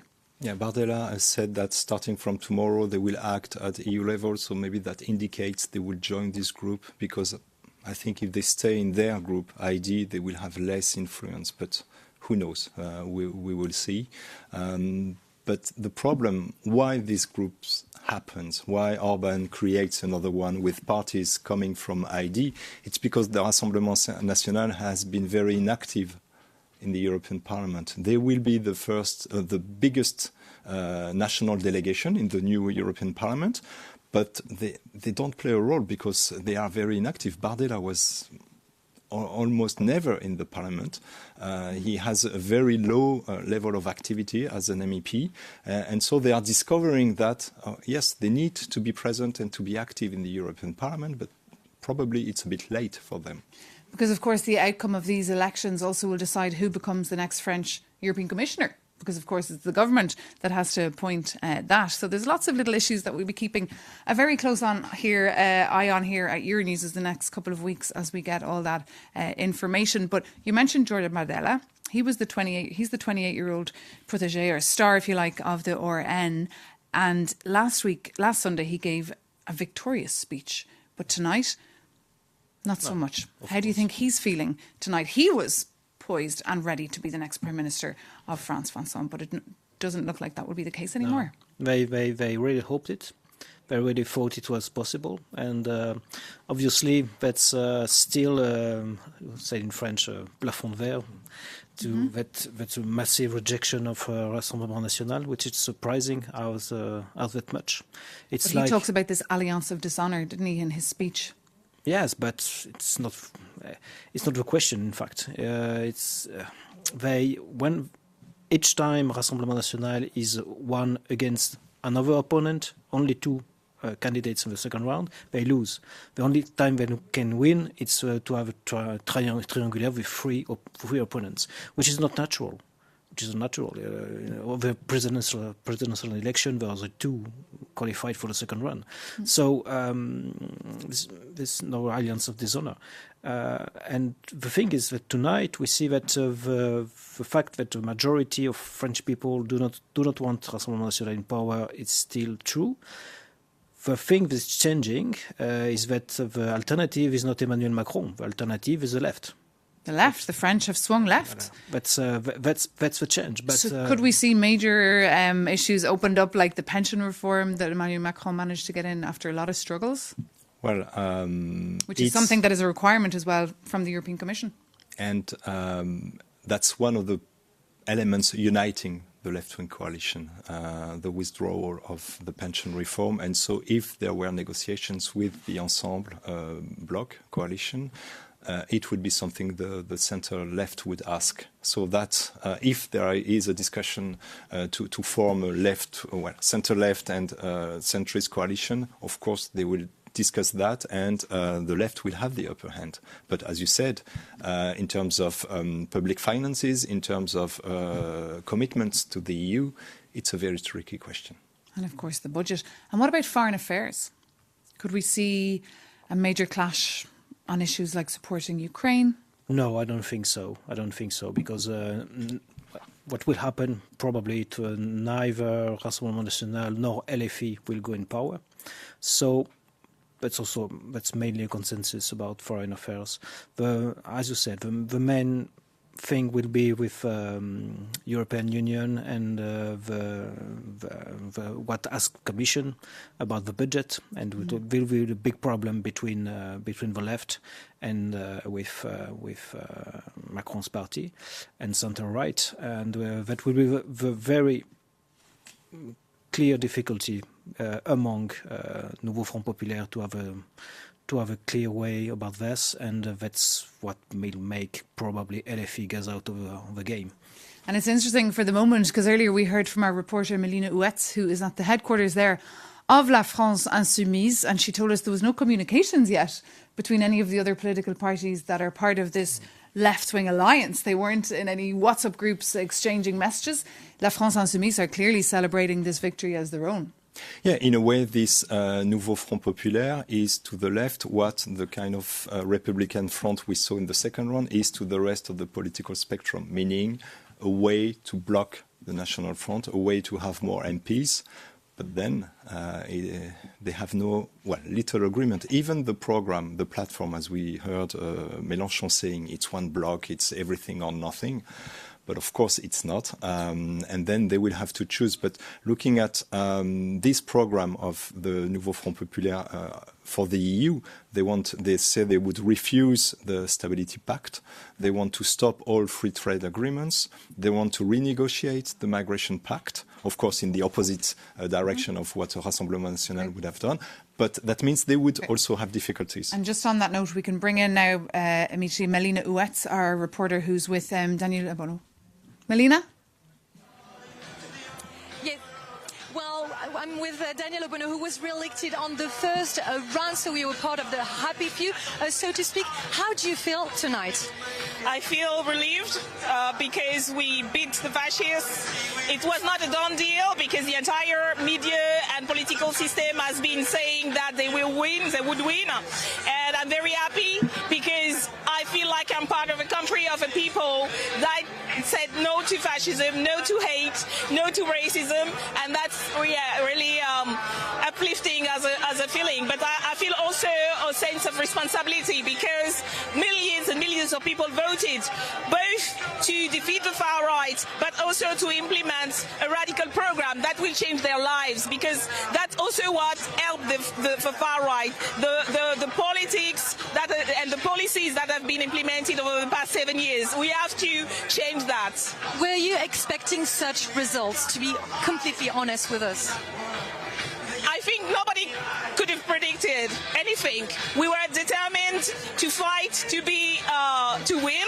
That's what we've been saying until the very last moment. But nobody could predict because it's a very unclear and unstable situation we've been over the past weeks. But I knew that we could do it. I knew that these people could not accept the far right to be in government and implement their policies. So I had faith in my people, I'm happy that I was right to have faith in us. And many people are already talking about the third round, so to speak. Who will be the Prime Minister? I think, first of all, the third round, it's not about institution and, parliamentary talks only. I think the third round needs to be also in the social movements, because when we are in power, we need to implement a program that will have a lot of opposition to it, because it will shake a little bit the ultra wealthy, and it will shake a little bit to make things right for the people. But so that's an important part. And then we're going to discuss with our partners what is the most coherent and collective government we could build in order to implement that program. And this discussion will begin tomorrow. But tonight, I think it's time for celebration. Well, thank you so much. Thank you, Daniel Obono. Back to you, Brussels. Thank you so much to you, Melina Huet, and of course to your guest, Daniela Obono there, the right-hand woman of Jean-Luc Melanchon from La France Insoumise, who you saw speaking live a little bit earlier, reacting to the outcome of the second round of the SNAP legislative elections. If you've just joined us, you can take a look there once more at the projections that we're getting into us tonight, the estimations of what the political landscape in France could look like for the next couple of years, with Le Nouveau Front Populaire, so the left-wing alliance, coming in there to get between 172 and 192 seats. Second in there, Ensemble pour la République, the party of Emmanuel Macron, the French president, projected to receive between 150 and 170 seats. Coming in third there, Rassemblement National, projected to get between 132 and 152. And finally, Les Républicains, so the Christian Democrats, traditional right group, projected to get between 57 and 67 seats. So we have a clearer idea of how France could look for the next couple of years. But we will confirm it later, of course, as we get that. But that brings this little session to an end. I'd like to thank Eric Maurice for being with us here in the studio, and also Vincent Laborderi. I'll be back shortly, but now let's cross over to the heart of the action, to the city centre of Paris, where Stéphane Krobbe is standing by with his guests with some fresh, sharp analysis. Stéphane? Yeah, good evening again, Maeve, and welcome to Paris. We're above the Champs-Élysées here, where it has been very quiet all evening, despite the reverse shocker that we've been hearing all this evening. France keeps surprising us politically. And in the meantime, I've been joined by two guests, two eminent political scientists, experts, people who know a thing or two about French politics. Geneviève Pons, she is Director and Vice President of Europe Jacques Delors, a big think tank here in Paris, and Guillaume Clossa, the Director of Europa Nova, also a big think tank, I might say. Geneviève, I want to start with you. For a week now, many people have been worrying about the outcome of this election, but now it's a shocker in reverse. What's your take? What's your reaction when you heard about the projections, the first projections coming in? It's a real relief, I must say, and until the very last moment, there were some provisions that were still very worrying. But, okay, finally, the surprise, the National Rally, Rassemblement National, is the third one. And this is really a relief for people who love Europe. You understand that the Rassemblement National Rally program was a real pain. And so this is a good news. Then we see that there are two other ones which are not at equal, but there are three forces apart from the National Rally. You have le Nouveau Front Populaire, first one, and then you have Ensemble, which is more or less stable. And now comes the moment of the questions. What will be the next government? We can doubt. Geneviève, sorry to weigh in here. Thank you. But we'll certainly come to this point. Yeah, sure. Later. Guillaume, I want to ask you, in June, on election night, European election night, the Rassemblement National came in first. Big surprise. 1 week ago, they came in first. Very strong. Now they're third. What happened? First of all, European elections are European elections. And in history, experience shows that the result of a European election has no impact on the result of a national election. So this is the first thing. The second thing is, and this was true for European election and the first turn of national election, mobilization of National Rally voter was very high. And in this second turn, what we see is mobilization of all voters is very high, which means that people who are more leftist or more liberal or more white have come to vote. And this can explain a lot of things. Because we have more or less the same turnout as the one we had 40 years ago when Chirac decided to dissolve National Assembly. Now what can we say? We can say that first teaching is National Rally has lost. I mean, everybody thought they could have got maybe absolute majority or relative majority. They have neither. Well, now we're far away from it. Yeah, we are far away from it. But there was a campaign also, the second turn, because the first turn campaign was a campaign with Bardella and Star. And the second turn was a campaign where you had the candidate. And you have many candidates from National Rally which were not at the level or which give signal of racism or etc., which was contrary to the image that National Rally wanted to show. And after you had the decision of LFI, immediately after La France Insoumise, immediately after the vote of the first turn, to support the best position candidate against National Rally. And this was a game changer because we saw that in the right or even in the center and liberal, there were many hesitation. And this was the game changer. Now, what can we say? There are indeed four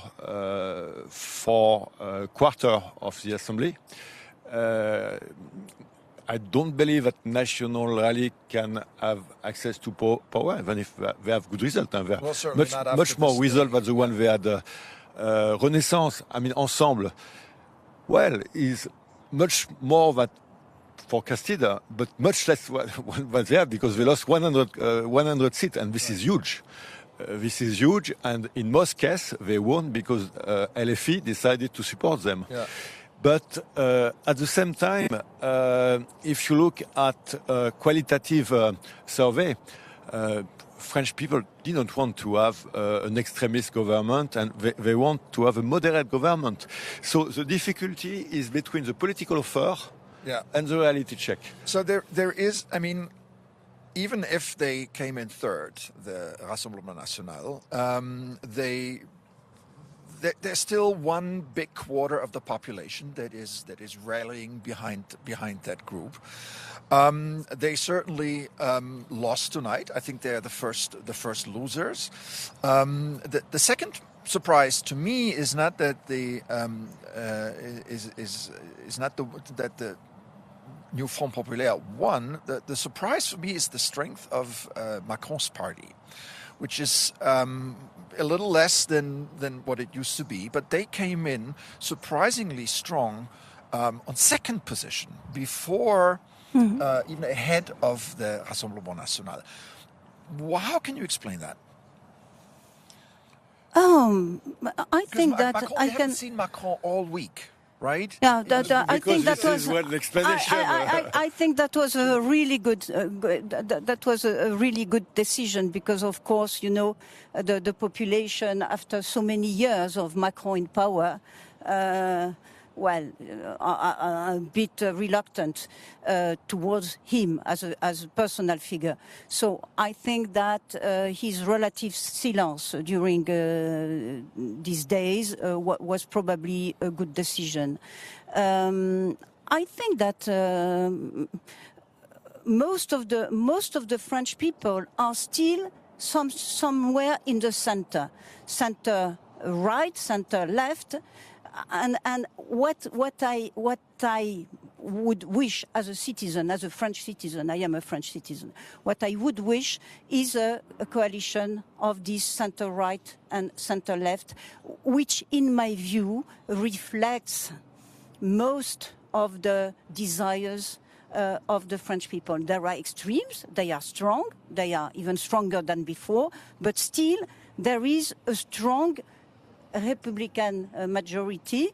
And as a French citizen, I am not commenting as a think tanker, I would wish a coalition of this center from the center right and center left. Well, that coalition, Guillaume, is not necessarily part of France's political culture, that we have center-right, center-left teaming up to form a government, unless the situation forces them to do it. Do you see this happening? Stéphane, you are right. This is not the political culture of the Fifth Republic, but it was a political culture during the Third and the Fourth Republic. And it's a real question. We see that France has a political system which is not adapted to transformation and to change, because when you want to change a country and when you want to make it evolve, you need to include all the forces, or a maximum of forces. So politically speaking, there is a question regarding the relevance of the political system, because the political system defines the political culture, and it's quite easy to change the political culture. You change a political system, you change a political culture. So it's not very difficult to do. So the question is, in fact, many French people are ready to a compromise culture, because they see it at work, in family, etc., but not in politics. So maybe French people are mature enough for this next step. But there is a second rationale to what Geneviève Pons said about this great coalition. which is what is very important for French people, and we know it also by qualitative, is Europe and the place of France in Europe.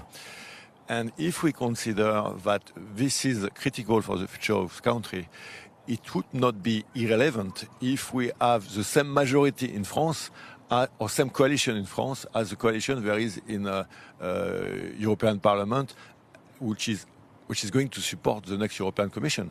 And this coalition include the Conservative, EPP in Europe, les Républicains in France, the Socialists and Democrats, which are in fact the Socialists in France, and maybe some LFI, because I know some LFI people who are more Social Democrat than really from the left, and the Liberal and people from the center, which is in France Ensemble or Renaissance.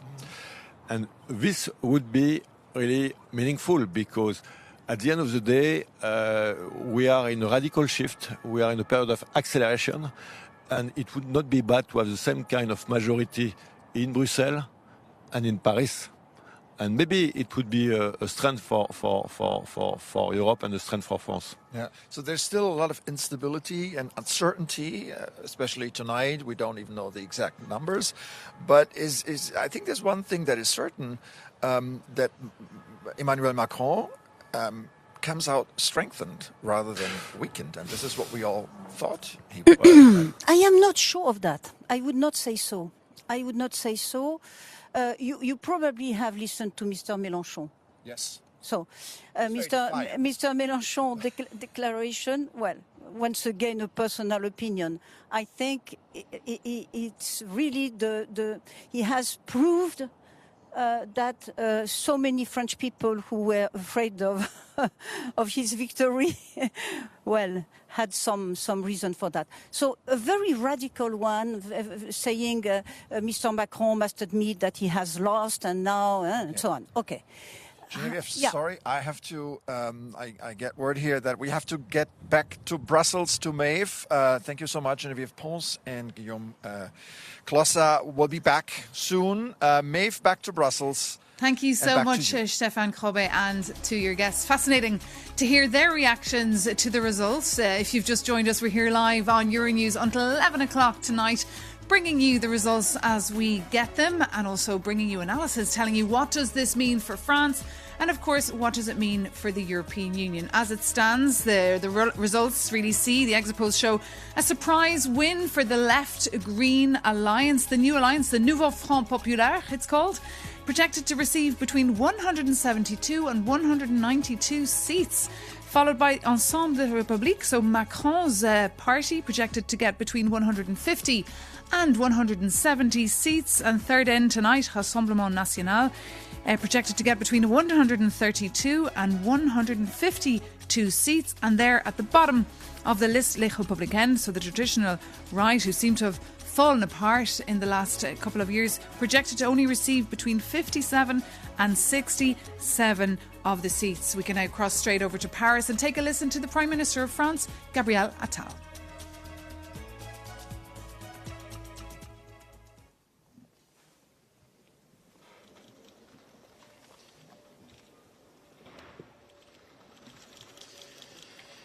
Mes chers compatriotes, dear fellow ce citizens, soir, tonight, on the second round of the legislative elections, you have cast your ballot democratically and numerously. So I would like to thank all of those elected representatives, the municipal workers who have helped us to let this ballot roll out peacefully. So I would like to congratulate all the elected MPs. They all have in their hands our national sovereignty. This is what is the most dearest to us. All together, they represent our nation. Ladies and gentlemen, this dissolution I didn't choose, and I refuse to subdue to it. So together with our candidates for the Republic, we decided to fight. My commitment in this campaign was a duty to me. From the beginning of this campaign, I warned on three risks: the absolute majority by the France Insoumise, the risk of the absolute majority of Rassemblement National, and the risk of the disappearance of our movement, which embodies our values. These three risks have been ruled out by the French people. Tonight, no absolute majority can be ruled by the extremes. And so I think this is due to the French spirit, so deeply rooted in the Republic and its values. Tonight, the political stream that I represented during those elections, Republic and Progress, Authority and Labour, ecological transition and European construction, is, well, alive, thanks to our resolve, thanks to the strength of our values. We kept strong, and we are still standing with 3 times more MPs than what some estimates predicted at the beginning of this campaign. Of course, I think of all the candidates of Ensemble pour la République, and of course for those who unfortunately lost this election. I also think of those who have withdrawn in between the 2 rounds, and I want to thank them, all of them, and I want to tell them that I'm loyal to them. Ladies and gentlemen, being the Prime Minister is the honor of my life. Everywhere I went, I wanted to meet you, to talk to you, to listen to you. Everything that you told me made me think. Our connection is the most precious thing that I have. Tonight, the political party that I represented in this campaign, even if our score is 3 times higher than what was forecasted this week, does not have the majority. So, faithful to the Republican tradition and according to my principles, tomorrow I will send my resignation to the President of the Republic. I know that in the light of the results tonight, many French people feel some uncertainty about the future because there is no absolute majority. Our country is facing an unprecedented political situation, and we're going to host the world in a few days. And so, of course, I will carry on my functions as long as my duty forces me to do so, because this is an important event for our country. So, without the respect for the sovereignty, of the people, this is the image I have of my function. So, ladies and gentlemen, tonight a new era has started, a new era for our nation. Tomorrow, the center of the power, according to the will of the French people, will be in the hands of the Parliament, of the representatives of the nation, and so in the hands of our citizens. Our responsibility is huge. I cannot decide that the political offer is divided into 3 blocks, 2 aiming at making one disappear, because it's not what the French people want. I will not bow down. And because the far-right did a historical score, many of our citizens have voted for the extremes. I said it several times and I repeat it tonight. I respect every one of you, no matter what choice you made, because there are not several categories of French people: those who are wrong, those who are right, those who vote right, and those who vote wrong. There are lives that are more difficult than others, and it is these lives that we have the duty to make better. Where I will be, I will always have the same objective: to be appeasement, to act with a clear method, never betraying our values, never signing alliances with whom we don't share anything. A new era has started also for the values embodied by our candidates. We'll have to invent something new, something great, something useful, and for this we'll have to accept, to question everything. So tomorrow, a political space will have to start to work and thinking always to the French people, to their lives, and to embody hope for them with clear values, guaranteeing union and never giving in to division. We have to personify dignity while keeping human face. We have to be by the side of those who believe in France and to be beside our citizens always in this adventure that expects us to take on our values and ideals. I know that I can count on the support of millions of French people who refuse to see our values disappear. I know I can count on the newly elected MPs who told me that we have to change to meet the requirements of our country. Always we will refuse to be subdued to the extremes, to let the country being divided because we fight everyone for himself, and we'll have to look for appeasement in front of those who are going for fire, community fights, and we will try always to raise to the challenge of the expectations of the French people, and we will always be true to our values. Dear citizens, let's show the grandeur and the strength of our country. Let's show what France is capable of. Let's show that we are ready to rebuild everything because we are France and that nothing can resist to the French people. Thank you very much. Gabriel Attal there, the outgoing Prime Minister of France, handing in his resignation and calling this a new era for France. If you've just joined us, I'm Maeve McMahon. We're live with you until 11 o'clock here, processing and digesting the outcome of the French elections, the snap legislative elections. The second round was, of course, today, for analysis and reactions on how the Brussels bubble has been processing this news and, of course, across the EU. I'm joined here in our studio by Olivier Lazare, an expert from Carnegie Europe. So lovely to have you with us. Thank you so much for joining us. And also Christophe Sant. He is from the Centre d'études de la vie politique from Cefipol. And you're having a busy night. You've already been doing the rounds on the Belgian TVs. So we're delighted that you could make time for us here tonight as well on Euronews. We've already heard, in fact, reactions from European leaders. Donald Tusk over in Poland has already taken to Twitter to say tonight there's relief in Kyiv but disappointment in Moscow.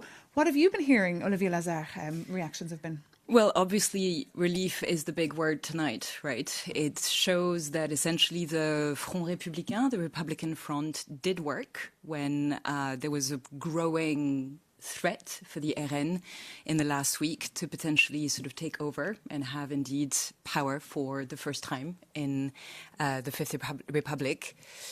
But at the same time, there is a sort of second sigh, which is one of concern and uncertainty after this surprising election, because it obviously sends the Fifth Republic into an unprecedented situation. That's what Gabriel Attal just said. French politics are entering an era around coalition building, which, unlike, the likes of Germany or the Netherlands or other countries which have, or Belgium. We're in the perfect country for coalitions. France is a semi-presidential, regime, so there will be essentially a difficult set of negotiations over the next few weeks, which are uncertain for the moment. Very uncertain. What have you been hearing? Yes, I think that relief and surprise are obviously the two key words for tonight. But the question now is, will there be short-term relief? Are we going to a kind of deadlock? What I think is sure that is, to a certain point, Macron has won his bet. There's some kind of clarification. And what will not happen is some kind of convergence between the far left and the far right. It cannot. He has put into the Assemblée Nationale the kind of polarization, bipolarization he used to become himself president. But now the question is what will happen on the left. We have already heard Jean-Luc Mélenchon. He's not open to negotiations, but he's not the only one in this strange alliance. Well, just regarding reactions, we've also heard from the Chega party over in Portugal. They are not happy. Of course, they're affiliated with the new group Patriots for Europe that has just been set up, which potentially could be the group that Marine Le Pen's and Jordan Bardella's Rassemblement National will join. That we will find out tomorrow. We'll have the news for you on Euronews regarding that. But what impact could this outcome have on policy when it comes to EU policy, for example, on climate change or on the economy, or getting things done with regards to defence? I mean, there's so much that needs to get done right now. Well, the very good thing, and that I'm personally relieved about indeed and very happy, is that whilst during the campaign climate barely made any headline, what is very clear with the vote with the Nouveau Front Populaire is that climate will make a big comeback, essentially, in French politics. The key question is going to be whether or not it's going to be accompanied by an equilibrium, essentially, between the left parties, which have historically had blind spots on security, and if they can indeed sort of evolve towards the tasks and the stakes of the day in Europe and in the world regarding how to combine climate with geostrategy, with geopolitics and with security. And this is why there is actually a very real sense of opportunity whilst having President Macron still in power and potentially a coalition of left and centre parties which will be able to try and combine essentially a number of different priorities. The key question is going to be, how does it work regarding economics? There's been a big question regarding how the EU is also sort of, starting to look at France regarding its debt sort of burden, and how France was also declassified by Standard & Poor's recently in terms of its economic performance, and will have to show indeed sort of a lot more restraint from a budget perspective, which is not very much in line with what the Nouveau Front Populaire has been arguing for. Yeah, it will come under a lot of pressure from the European Commission, and that's of course why it's interesting as well to see who becomes the next French commissioner. That would all be to play for as well when we see more clearly how this will play out in the next couple of days. For his part, Emmanuel Macron, the French president, has said he will not be speaking to the public tonight. He's waiting for more information or more structure, if you like, on how that assembly will look. This week, in fact, he'll be jetting off to Washington, D.C. He's got a big meeting there with NATO allies, so he'll be continuing to lead his country. But do you think that he will have lost a bit of credibility or become perhaps weaker on the stage across Europe? Because he's much loved. I mean, at the EU summits, he's a constructive partner around the table, as they like to call it. He will not become popular again. That can be sure. We can be sure about this. But it doesn't matter, because he can compete for president in a few years. What we can be sure about that, because he'll have done 2 terms, yes, and can't go again. The fact that the Rassemblement National is not in the government means that there will be some kind of continuity in French European policies, because the master of the part of the game is the president, and the government won't be a nationalist one. Yeah, it's a special even system. If there is the French president is a very powerful president, of course, probably even more powerful than that of the United States. But thank you so much for being with us. Stay with us, though, because across the night we'll be coming back to you. We'll also be heading back to Paris to hear from our correspondent, Sofia Katzkenkova. She's keeping an eye on what's happening at the electoral party of Jordan Bardella. The mood is pretty grim. We heard from her earlier. She spoke to one of the supporters as well, who argued that it's not a real defeat because they did so well in the European Parliament elections. And our Melina Ouet, she is at the headquarters of La France Insoumise, bringing us all the updates as she has it. And our Stéphane Krobbe is in the heart of Paris. He's just right beside the Champs-Élysées. He's got his studio set up. He's speaking to expert guests all night, getting reaction from where the story is tonight. And that is, of course, in France. So Stéphane Krobbe, over to you and your guests. Yes, thank you, Maeve. And my guests are still Guillaume Clossa, the president of the think tank Europa Nova, and Geneviève Pons, the director and vice president of Europe Jacques Delors. Geneviève, again, I want to start with you. And we've been talking about whether this is good or bad for Emmanuel Macron, tonight's election. Tell me what you think is going to happen now. I mean, next week there's the NATO summit. He's not in town. He said he's not going to speak tonight because he wants the dust to settle. Yeah, sure. Will there be talks between the parties, between his party and the winners of tonight's election, the New Front Populaire? What's going to happen?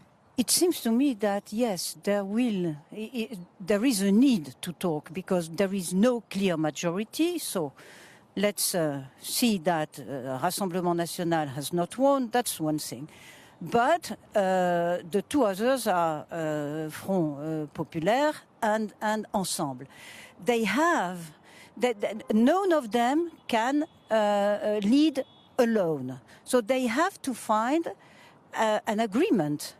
That the best possible issue is that they find an agreement, but they have to find an agreement on a program. So they will have to talk together. They will have to talk with Emmanuel Macron, because there is no clear new prime minister. There is no clear new program. So this has to emerge from a series of conversations. If we want to have a France which is led and a France that counts in Europe, there is a need for these two groups, Nouveau Front Populaire and Ensemble, to talk together and to find common ground. Guillaume, that is a very high bar, finding common ground, especially after listening to Jean-Luc Mélenchon tonight, who gave a very defiant speech saying that he wants the program of his party be implemented 100%. He might sleep over this and tomorrow might be a little more open to compromise. But, I mean, the clock is ticking, right? In 2.5 years, there's going to be a new presidential election. If some sort of coalition government between the far left and Macron fails, this will be water on the mills of the far right. That is still around, right? Yes, indeed. But many things can happen. Well, practically, first of all, the Prime Minister, Gabriel Attal, is going to give his letter of resignation to the President. And the President can say yes or can say no. And he can reconduct Gabriel Attal the time that the new Parliament implement and there are discussions in order to find a political agreement. One thing is sure is National Rally will be excluded from this discussion because they have no possibility to find a majority, or I mean relative or absolute majority at all. So you have theoretically 3/4, but in fact you have more. Theoretically 3/4, which are LR, the Conservative Party, les Républicains, Ensemble, which is a coalition of the Liberal and the Centre, and you have Front Populaire. And the question is to know, is Front Populaire is a coalition or a cartel? And this is not very clear, because initially it was designed by François Ruffin as a kind of cartel in order to allow left MP candidate to have access to the second term. And I mean, this cartel is very fragile. So the question is to know if it is going to be sustainable or not. And then, which is important, is that the key topic for the future of the country are put on the table, and that there are discussions in order to build a coalition or not.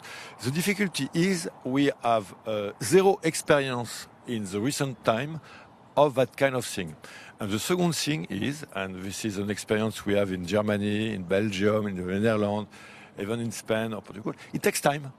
It's not something you can do in 2 weeks. So we could become a country, a normal European country, and this is not a problem. It's certainly a challenge for the parties on the left, as you pointed out. And they won tonight's vote. They also won the expectation game. And the only popular excitement that we've seen in Paris tonight is at the Place de la République, where the supporters of the New Front Populaire have been gathering all evening, celebrating their victory.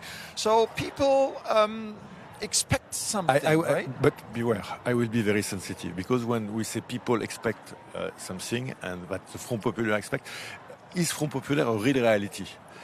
When you speak about people, are they more about LFI, or is it a diversity with LFI, socialists, etc.?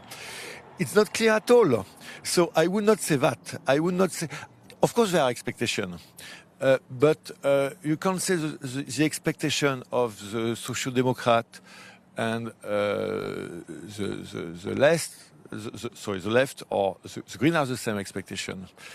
And there is not the dynamic you had with Jospin, not at all, with a share program. And this was the result of a longer-term process, even if there was a surprise at the time.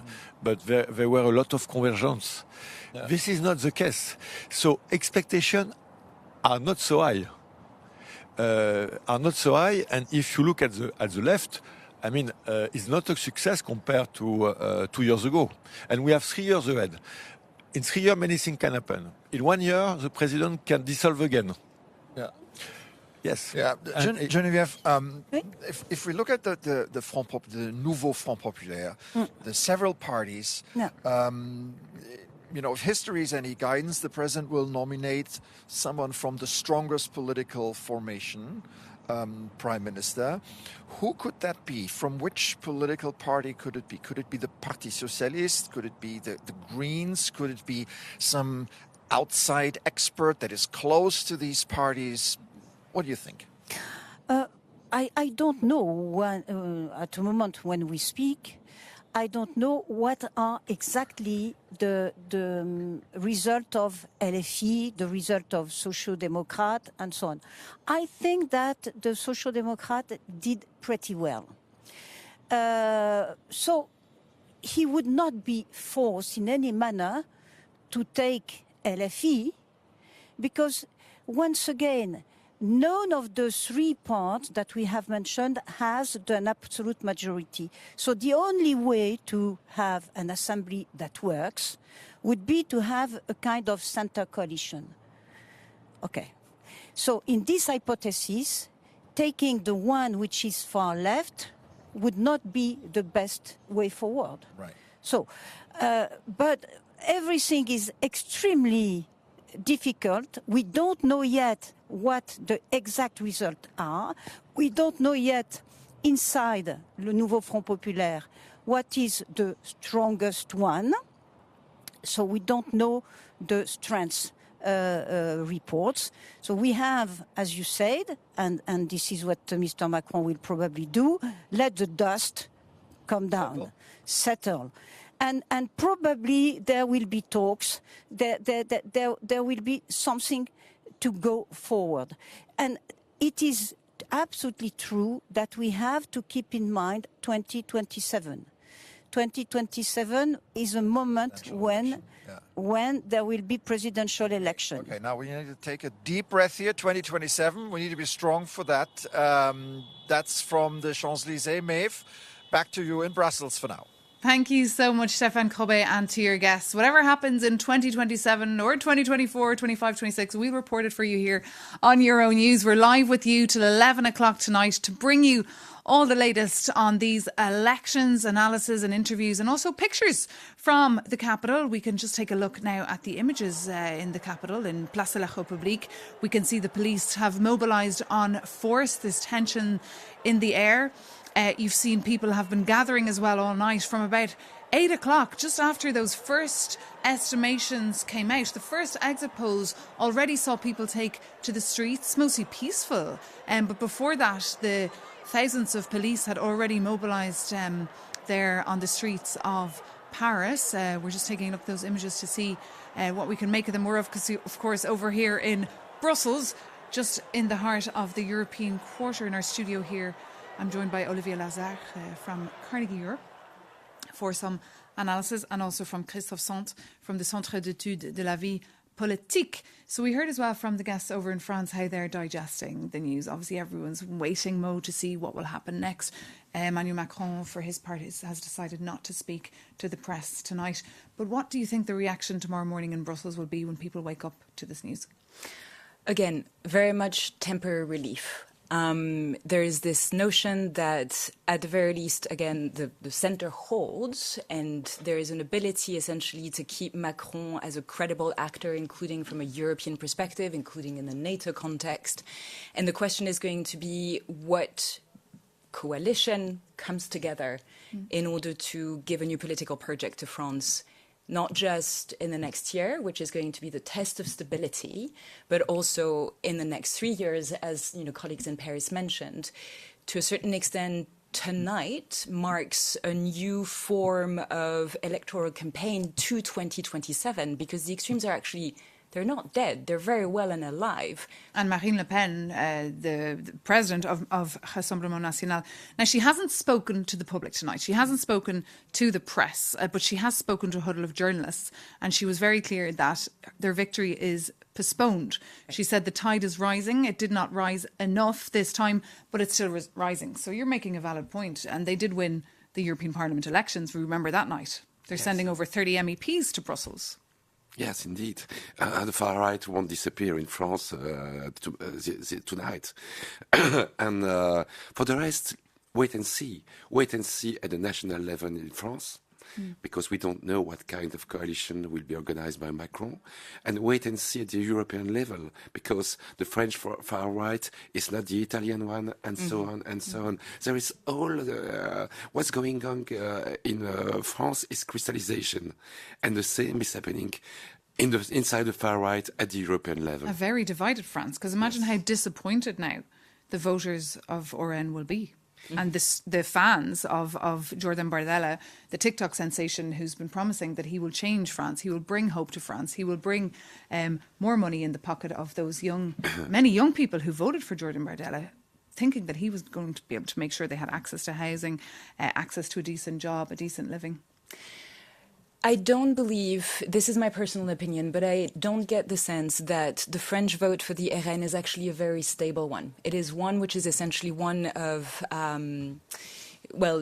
Jordan Bardella was very present on TikTok, and young people in France essentially expressed a sense of proximity because he was using the same type of music, or the same type of jokes and the same type of memes essentially that a lot of young people use today. But it did not come across as a political message that is able to mobilize. It was essentially political entertainment, which obviously shows to be superficial, which again shows essentially that there is a terrain here for the Ensemble Parti, for the Nouveau Front Populaire, to actually sort of really go where they lost a sense of popularity, a sense of ideological positioning, and to propose something new and to really reach out and remind young people what is at stake and what will be the future of France, their future in Europe by 2027. For me, this is one of the key stakes, essentially, that this election has shown. Because as you say there, Olivia Lazare, Jordan Bardella on TikTok is very much focused on political entertainment.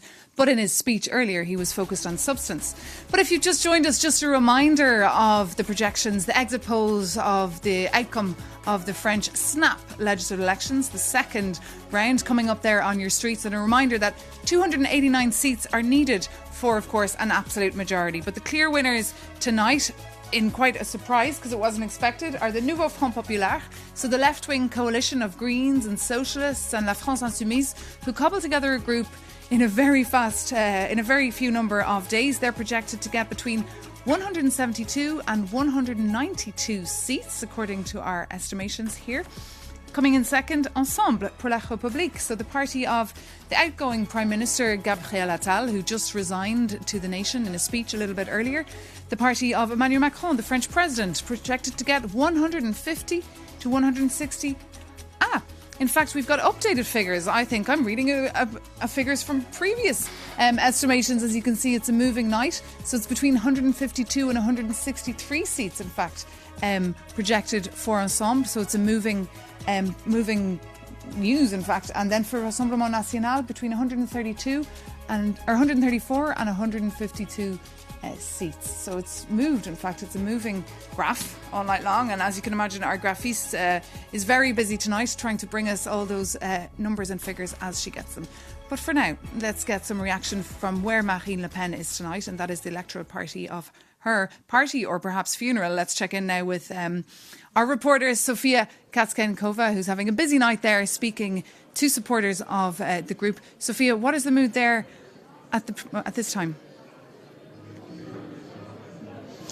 Yes, so I'm currently at Jordan Bardella's Electoral party, where Marine Le Pen, the historic leader of the party, just left. She didn't give a speech to reporters, but she did chat a little bit with some of the Rassemblement National voters that are here. Obviously, many are sad and disappointed, but her presence did give them a little bit of comfort. For once, since the results were announced at 8 p.m., well, we heard some cheers. They were chanting, "Thank you, Marine," and "Glory to France." And it's true that many of the voters here were earlier hoping for an absolute majority, the sweet spot, the 289 seats in the French National Assembly. But as you just mentioned, the projections really fall short for the Rassemblement National, and it's quite a surprising defeat for the party, especially considering their victories during the first round of the French legislative election and during the EU election vote, which happened on June 9th. And the people that I talked to, well, they have told me that they are sad and they are disappointed, but most of them refuse to acknowledge or even use the word defeat when they were speaking to me. And three women that I just interviewed a couple of minutes ago said that this is just the beginning, and now they are getting ready for the next presidential election that should take place in 2027, where they say that they are confident that either Marine Le Pen or Jordan Bardella will be elected president. Back to you. And Sophia, just describe to us what an RN voter is like. I mean, you're obviously among them there. We're not just talking about people who follow Jordan Bardella on TikTok, right? Yes, absolutely. So we don't have the figures just yet for the second round. But what I can tell you is that during the first round of the legislative elections last Sunday, well, more than 10.6 million French people voted for the National Rally. And really, I mean, the National Rally touches every part of the French population. Just to give you a few numbers, when it comes to the young vote, so between 18 to 24 years old, well, 1 in 4 young voters picked the National Rally. It's the second most popular party among the youth in France after the left-wing coalition, the NFP. And that's because, as you just mentioned, Jordan Bardella has an impeccable social media presence, especially on TikTok. That's very popular among young people. We're talking about more than 1 million followers on just this platform. And also, I mean, the Rassemblement National is the #1 party when it comes to the rural vote, and also among the more older electorate, where they are also the #1 party. And that's because Macron and his policies are extremely unpopular among French voters. And another voter that I interviewed just before the 8 p.m. vote, well, he told me that he actually used to vote for the socialists. So he's about 65 years old. And he said that he's so disappointed in the previous governments under the president, François Hollande, and the current president, Emmanuel Macron, that he feels that he has no other choice than to vote for the National Rally, which he says is the party that best represents the French people. Back to you, Brussels. Thank you so much, Sophia Cascan over there, reporting for us live from the electoral party of Jordan Bardella and Marine Le Pen, pointing out who has been voting for the RN and expressing how big they are for the rural vote. I don't know if you saw that report the other day that showed the further you are from a train station, the more likely you are to vote for RN. I mean, the fact of the matter is there is a major rural-urban divide in Europe, and a lot of the policies that are crafted up here in Brussels are fitting perhaps for those living in the cities, and I'm sure in the future more of us will, but not working for people in rural Europe, and that needs to change. Absolutely. I think what's interesting is actually that the potential coalition on the way will have to deliver on flagship policies related to climate and therefore to mobility. What the Macron camp tried to propose regarding EV mobility is not going to suffice. What is necessary is essentially a reactivation of the links between cities and rural areas. And where indeed the RN is the strongest is on a vote which is not necessarily anti-immigration per se, but actually anti-elite. And elites are associated with city economics and, sort of business opportunities and things like this. And this is what actually the new government, whatever it is composed of, will have to reconcile. Macron has been very good at proposing policies that appeal to European constituencies, to Ukraine, to a sense of security, but he represents by a sense for voters of the far right, of the RN, the sense of globalist elite. He will need, with his new government, to reinvest the welfare state and to find an economic formula that will actually enable that and to take France and hopefully alongside France, a number of other European countries, on the other side of the hump for the next decade, which is essentially when climate and security issues are being played out. In fact, a lot of Emmanuel Macron's speeches seem to be written more for his European counterparts and not really for his voters, for the French people. But just, Christophe, looking at you when it comes to the popularity of Jordan Bardella on TikTok with over 1.7 million followers, what can politicians here in Brussels do to steal some tips from him on how to reach out better? You might have seen this week we heard the European Council endorsing the trio to lead the institutions for the next couple of years: Ursula von der Leyen, Kaja Kallas, the Prime Minister of Estonia, to head the Foreign Affairs Institution, the EAS, and then Antonio Costa from Portugal to be the head of the Council. Those names probably unknown among many Europeans, apart from obviously Ursula von der Leyen. And Ursula von der Leyen needs the green light, of course, as well, and Kaja Kallas from the European Parliament. But do you want to see this town do more to reach out to people? No, I think that the first things to be done in France for Republican actors is to reconnect with the people, because TikTok is the demonstration that the crisis of the old presidential parties in France, the neo-Gaullist right and the socialist one, are all organizations. And they need to reconnect, including with techniques. And to a certain extent, Jean-Luc Melanchon did this. And that's why he succeeded. By going door to door? Yes, going door to door and using the last electronic toys of the day, just like Cinque Stelle in Italy. But the point today is that the Rassemblement National is the last presidential party in France. The other ones have to be rebuilt if they want to survive within 3 years. Indeed, and that's why they're getting ready for 2027. Christophe Sand and Olivier Lazare, stay with me here as we head back to Paris, to the Champs-Élysées, where Stéphane Crobet is standing by with his guests. Stéphane Crobet is in the heart of the action because, of course, we're following this news, Stéphane, very carefully here in Brussels. Reactions are already coming in from various heads of state across the 27 EU countries. More, I'm sure, will come tomorrow. But what's the word there where you are among your guests? Yes, thank you, Maeve. I'm still with Geneviève Pons and Guillaume Clossa. Guillaume, the country is deeply divided tonight. The political parties are deeply divided. Does the Constitution give us any help here in such a situation? I think for the first time of our history of the Fifth Republic, we need creativity because there is no obvious response from the Constitution. So it means that each political party, the president, the institution, will have to think differently. And if we... So will that change the institutions then? Or the... It can. And anyway, which come from this election is maybe we need to adapt the institution. We need to change the way we have election in France. This is maybe not anymore adapted to the reality of the time. We are in a period of deep transformation, and we know that for radical transformation, coalitions are better than total majority, because you need to involve the people, and you need to involve all the sensibility of the population. So maybe this is a takeaway of this election. But it means, from the political party, more responsible behavior. And the Fifth Republic does not help in this case. People have not the experience of political responsibility when they are not in power.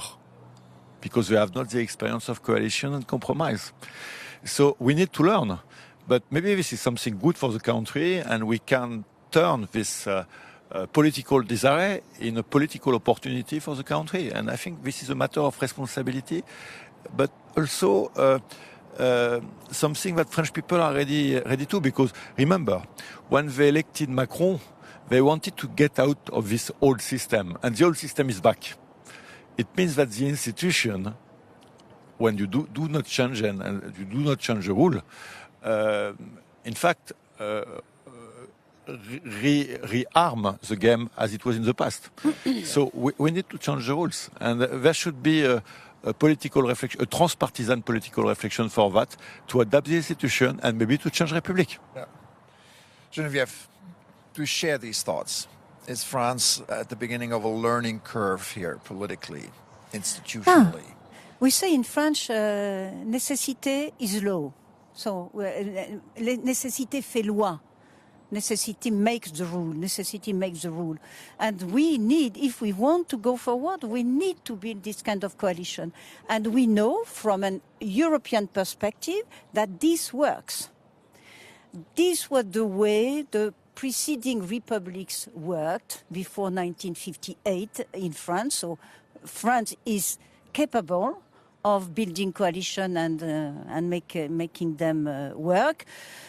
And I think that I share the point of view that we have arrived at a moment when, given the structure of the electoral corps in France, we need to build this coalition. None of the three parts is able to have an absolute majority. So no way forward, except if we want the chaos out of a coalition. And there are four parts. Huh?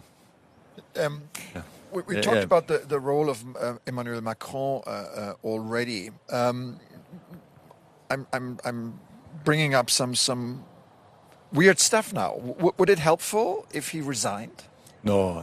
Nobody wants him to resign, and well, I mean, having some people would, but but not really, because yeah. it's not the interest. In fact, it is not the interest of anybody.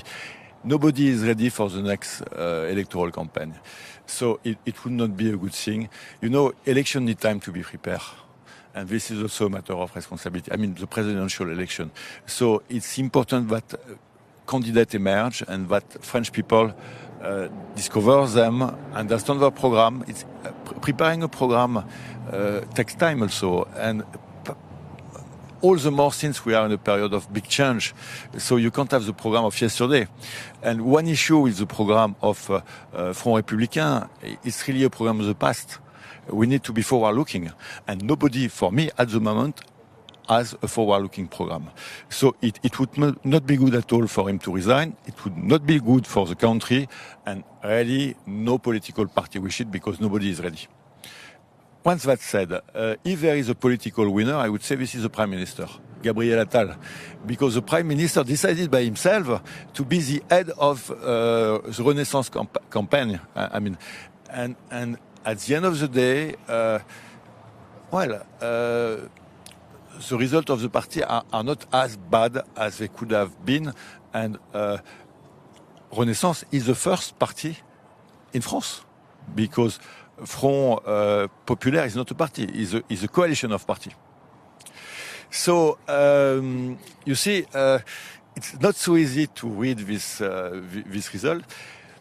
We can't say it's a success for the president, because I mean he was stronger before, but we will understand the level of the result when we will have the coalition. And if there is a coalition of from les Républicains to the Socialists and the Green, Macron could have said, this was my vision when I created En Marche and when I was elected the first time, and now my vision is achieved. Mm-hmm. So there will be a kind of paradox.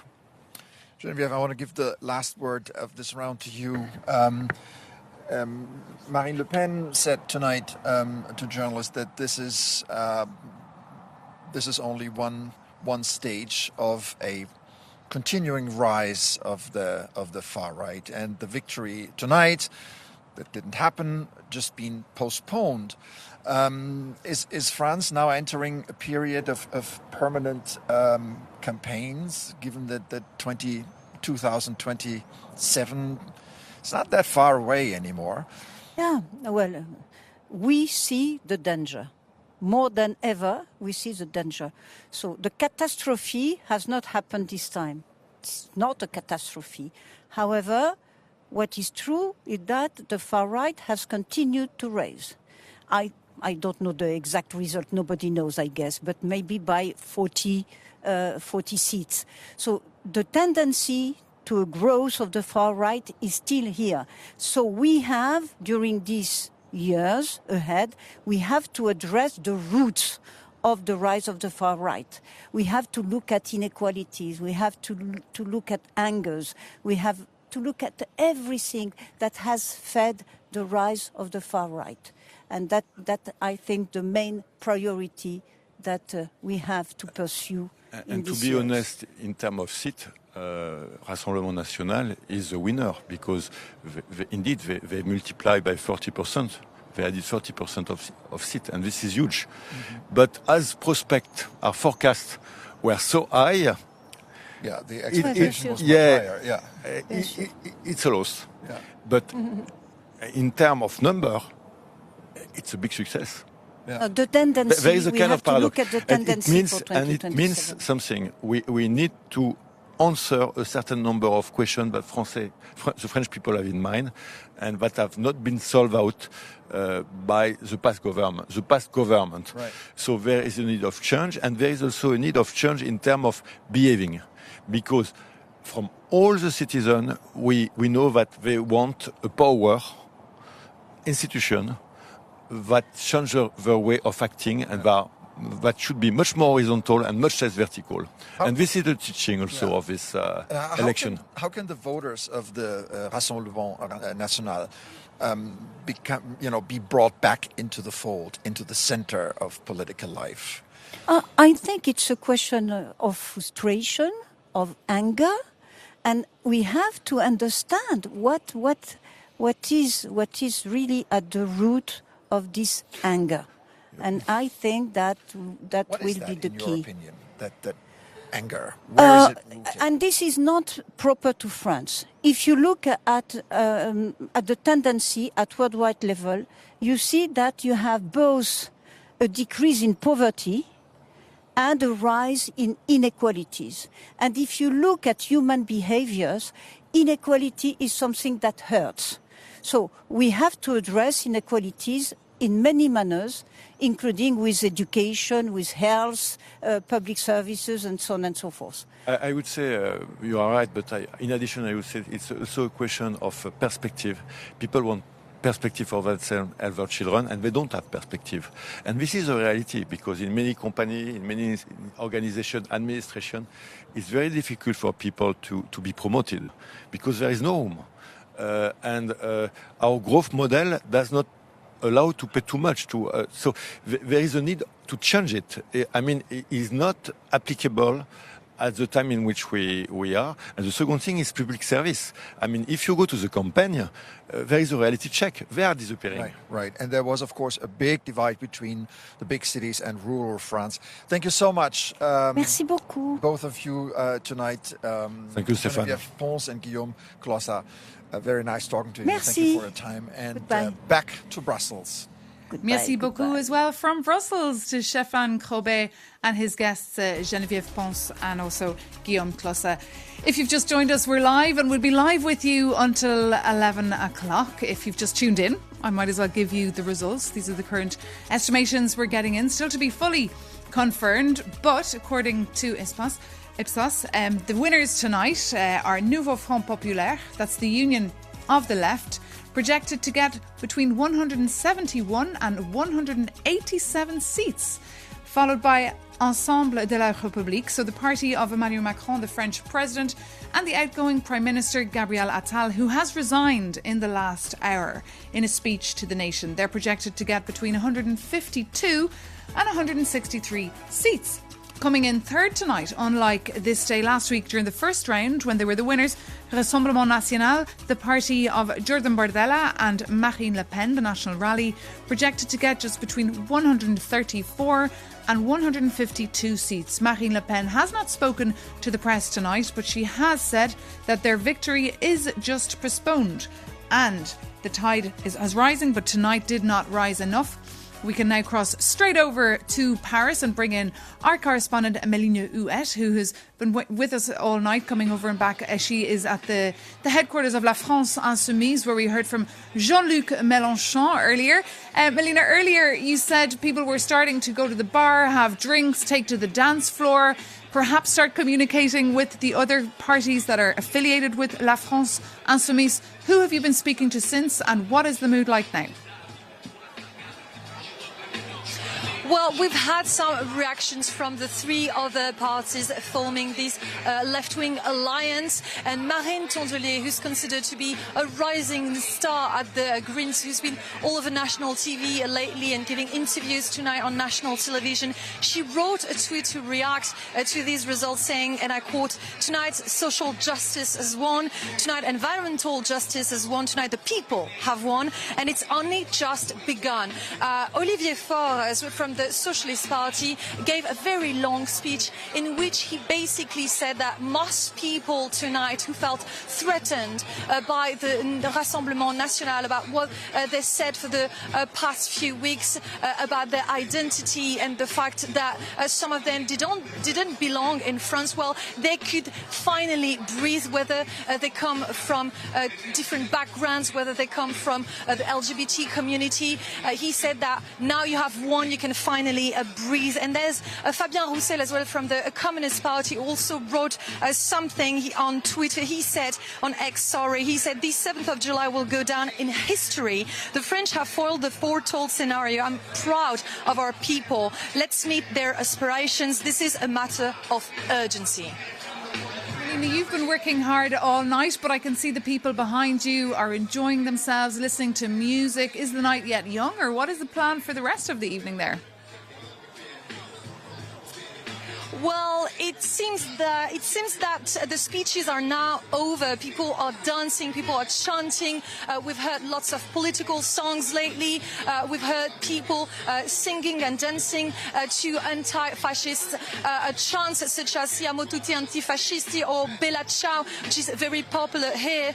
But we've also heard, and that's fairly uncommon, the French national anthem. And you have to know that even if it seems pretty normal for many people abroad, here in France, waving French flags or singing La Marseillaise national anthem is something that usually belongs to the Rassemblement National or the far right. But the people here said, we can't have our symbols being taken away from us. They were chanting Liberté, Égalité, Fraternité, the French motto, and they said that tonight, yes, they are proud to be French. Tonight they are proud to be French. Thank you so much to Melina Huet reporting for us live there from Paris, bringing us the atmosphere. I almost feel like I was there among the crowds. And it's not the only place, in fact, where there's action and movement and dancing and chanting tonight, but also in Place de la République. We've seen it earlier in the night with just a few people, but gradually as the night goes on, it's now just past 10, a mood of joy, of euphoria, of elation there really, with people singing and chanting and listening to music and honking their horns, those passing by in the cars, some waving flags of various different motives.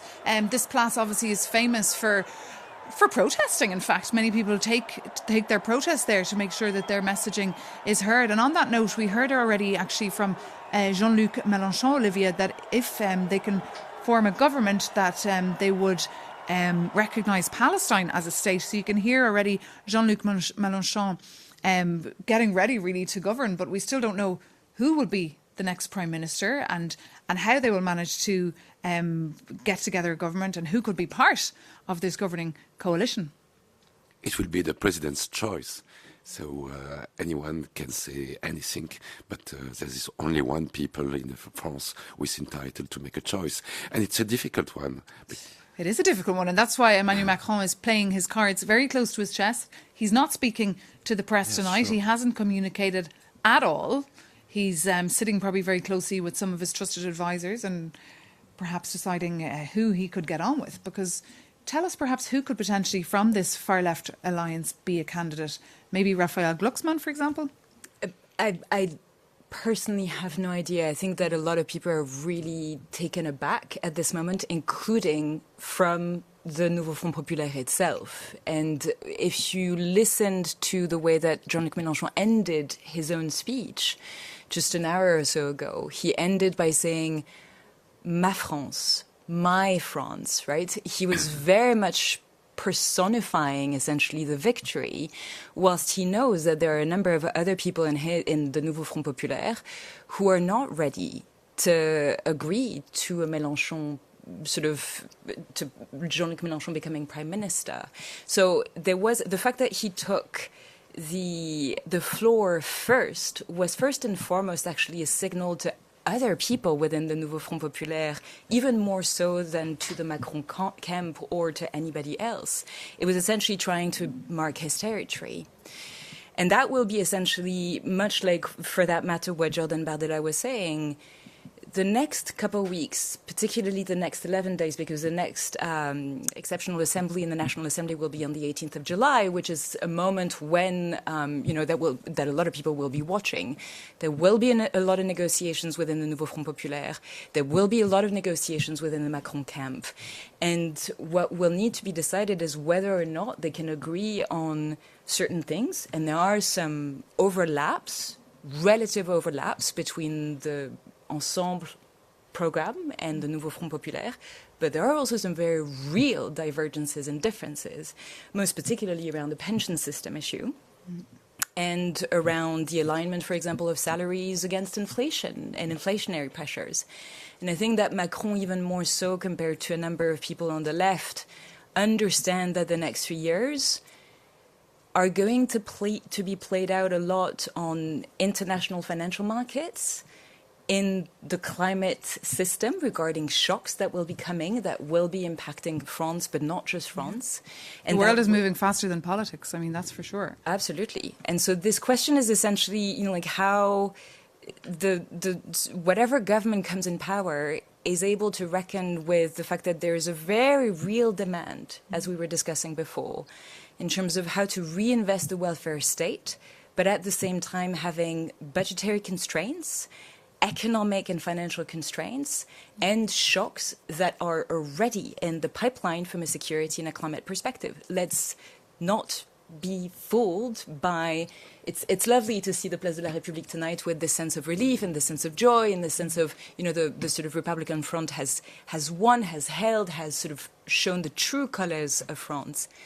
But what is next is a real battle about the future of France, about the Republic, about values, and about Europe. And nothing has changed indeed overnight. I mean, we have a new political landscape, but what we need is proper policies that work for the people, that address what Geneviève Ponce said earlier, is that deep, deep inequality that we see across France. And the Gilets jaunes movement we saw back in 2018, they still haven't gone away. Their concerns have still not been addressed.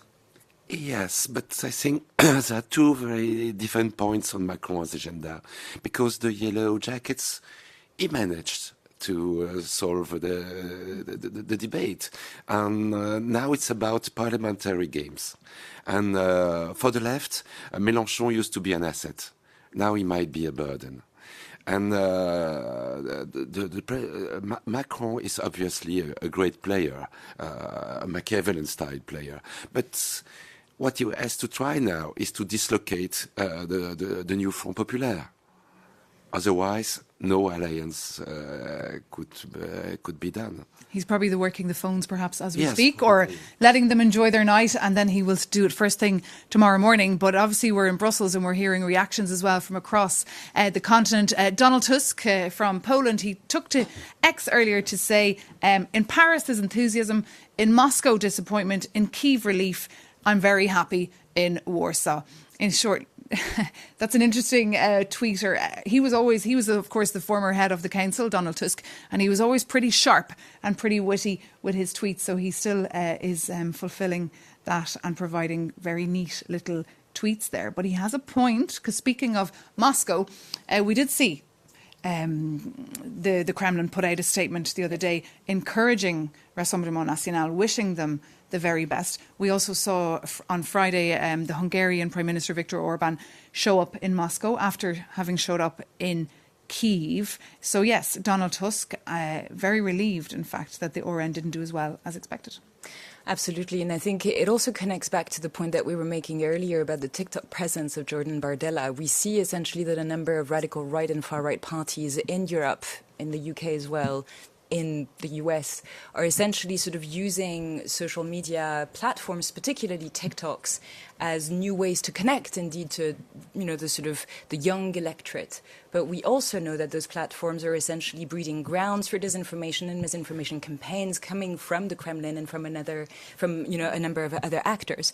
And there was a very real concern indeed, also considering the sort of history of the Rassemblement National, of the Front National, in terms of seeking funding from Russian banks and having also a Kremlin-affiliated advisor for its ID group in Brussels.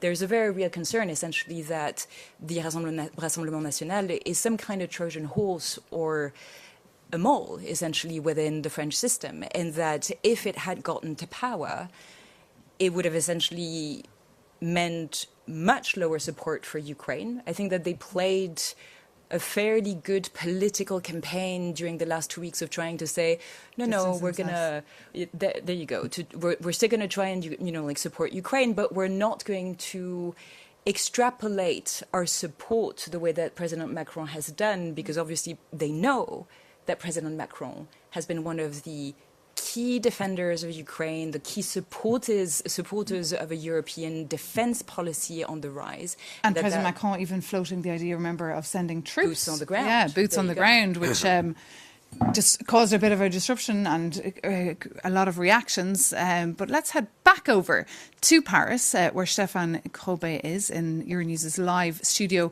just up by the Champs-Élysées. Stéphane, you're joined by new guests. What have they had to say? Yes, thank you, Maeve. I've new guests around the table here who joined me in the wind over the Champs-Élysées tonight. And first of all is Catherine Fieschi. She's a fellow at the Robert Schuman Center. And Marc-Olivier Padis, the research director at Terra Nova. Catherine, I want to start with you.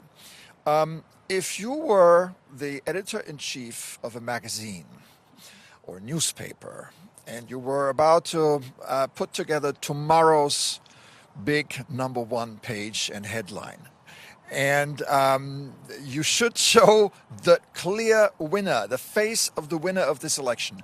Who would that be? Macron, Attal, Melanchon? Who would you put on the front page? I think if I had to put anybody on the front page, it would probably be Attal, because he rose to the occasion. He was able to actually campaign despite the fact that everybody knows that he was against this dissolution, that he was caught by surprise. But I have to say that probably just overlooking the headline, I would maybe have, Macron's little face peeking over, because the fact is that the headline would be Macron half wins his gamble. I don't think he has won the gamble. I think that, there's still much work to be done. We breathe a big sigh of relief with Donald Tusk, as one of your guests put it earlier.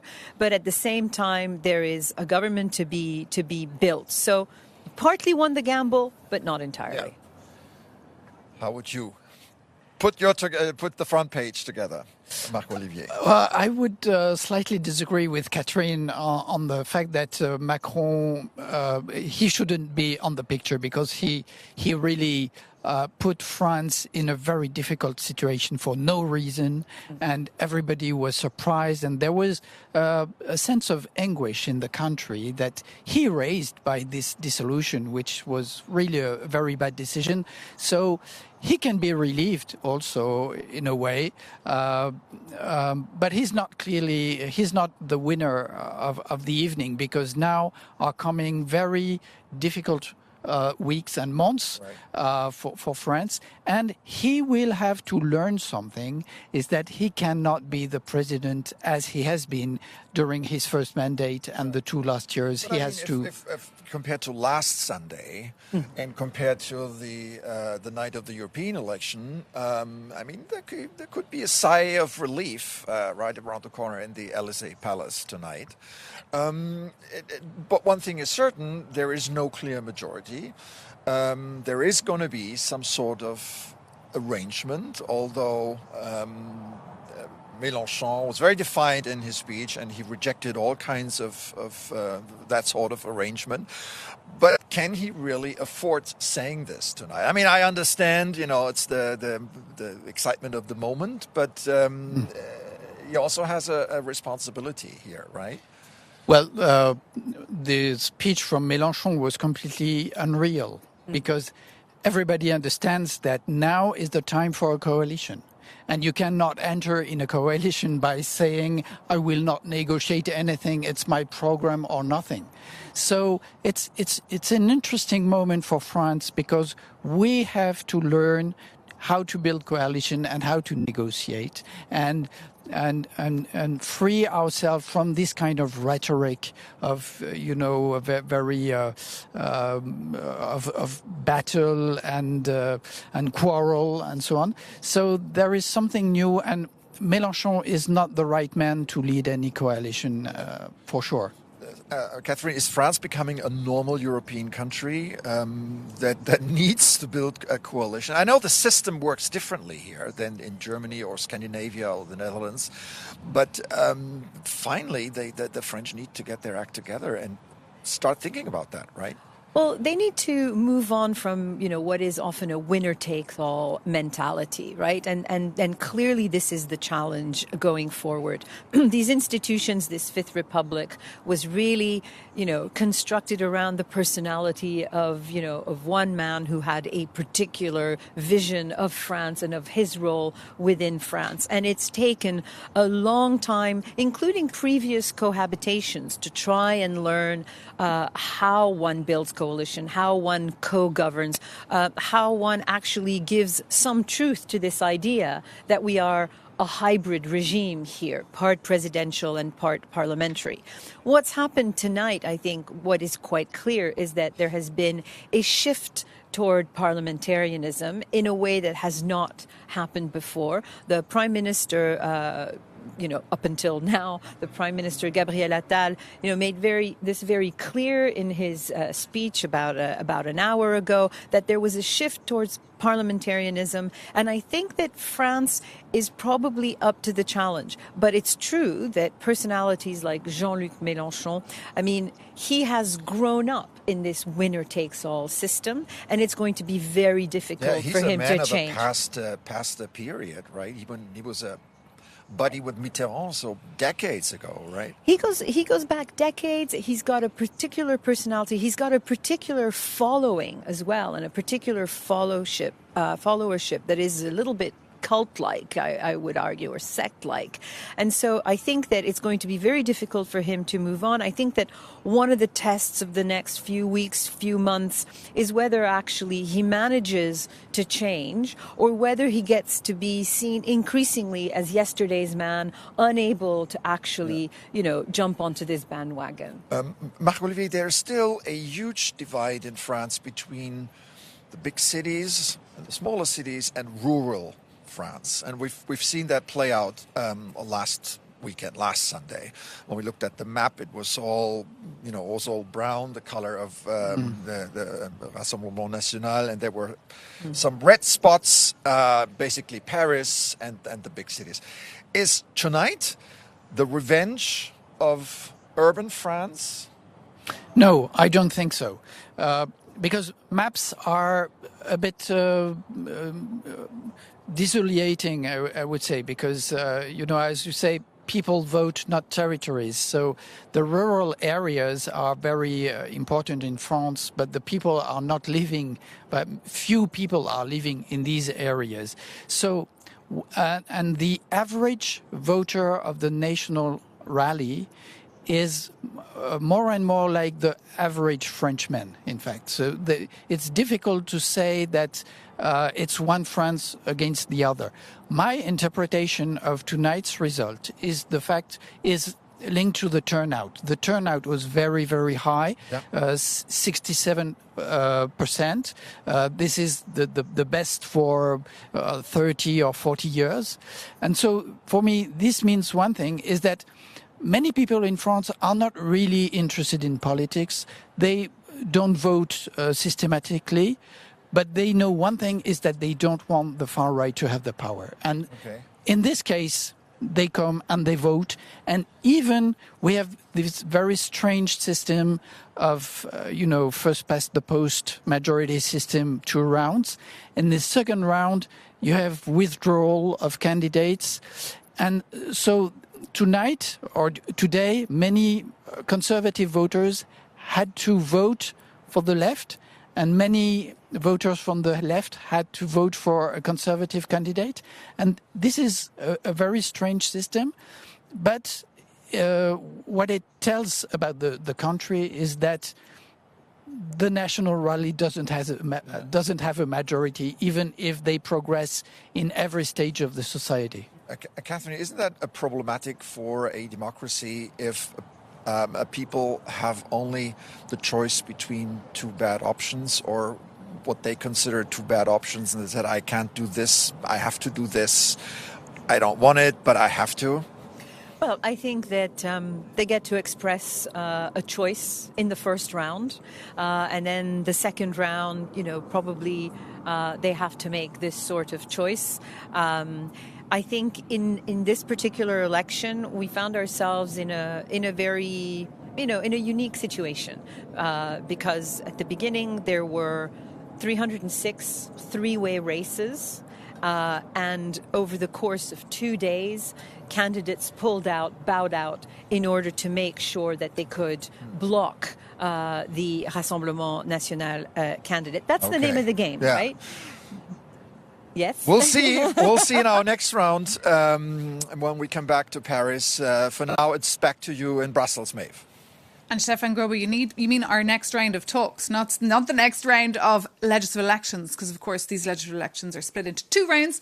Tonight is the second round, and that is why we're live with you until 11 o'clock tonight, bringing you all the results and sharp analysis with our guests as we get it. Just in case you've just turned on the telly and you want to know what the estimations are, what the exit polls are saying for now, the clear winners tonight are the Nouveau Front Populaire. That is the big surprise, in fact, of the night, because just a few weeks ago, this union of the left did not even exist. It makes up the Greens, the Socialists, the anti-capitalists, and even La France Insoumise of the firebrand politician Jean-Luc Mélenchon.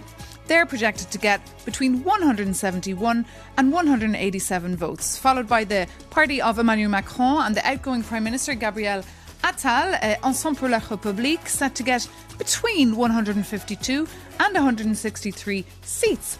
And then coming in third there, Rassemblement National, Le Pen and Jordan Bardella's National Rally, set to get between 134 and 152 seats. They're not really in celebratory mode tonight, even though they have said this is not a defeat. They still won the European Parliament elections, and they are getting ready already for those presidential elections taking place in France in 2027. But the electoral party of Jordan Bardella has come to an end. Marine Le Pen has already left the building. She has not spoken to the press, but our reporter Sofia Kaskankova, who's also probably getting kicked out very soon, is with us for one last update to tell us how are their voters feeling tonight with this surprise outcome, Sofia?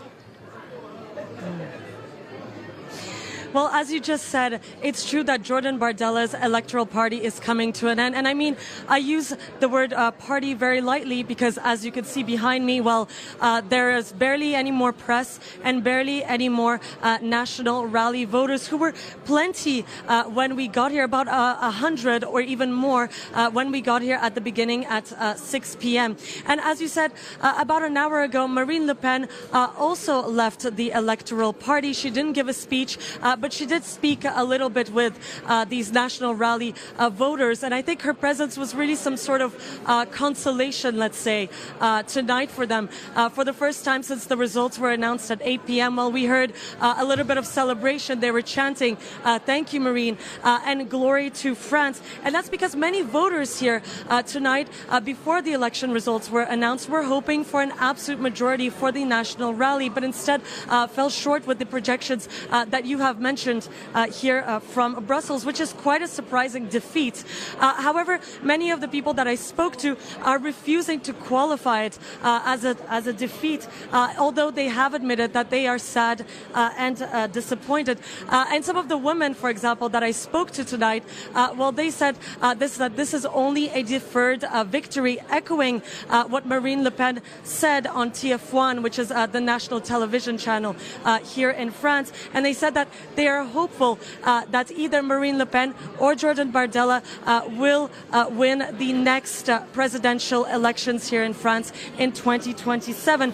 And another interesting interview that I just did was with a National Rally MP. He asked not to be named, and he was the first person that conceded here tonight that this defeat was actually a slap in the face. That's what he said. But he did say, and it's a little bit Machiavellian, that he is secretly happy that no party obtained a clear and absolute majority tonight, because he said that he's hoping that this will lead to some sort of chaos and instability in the French National Assembly, which he believes that in turn will finally lead French voters to wake up and vote for the National Rally in the next 2027 presidential elections. Back to you, Brussels. Thank you so much, Sofia Kaskankova, reporting from the electoral party there of Jordan Bardella. And earlier, when we spoke to Sofia, she said it was buzzing and we could see hundreds of journalists around her, but now it's clearly empty. There is no party. Everyone's gone home to bed, and we'll wake up tomorrow with a slight hangover in preparation, of course, of those presidential elections in 2027. I want to get some analysis from you, Olivier Lazare, in just a sec on what we heard there. But first, let's just bring in the latest projections on turnout, which have come into us here at Euronews. Projections from the French Interior Minister, so we can rely on them.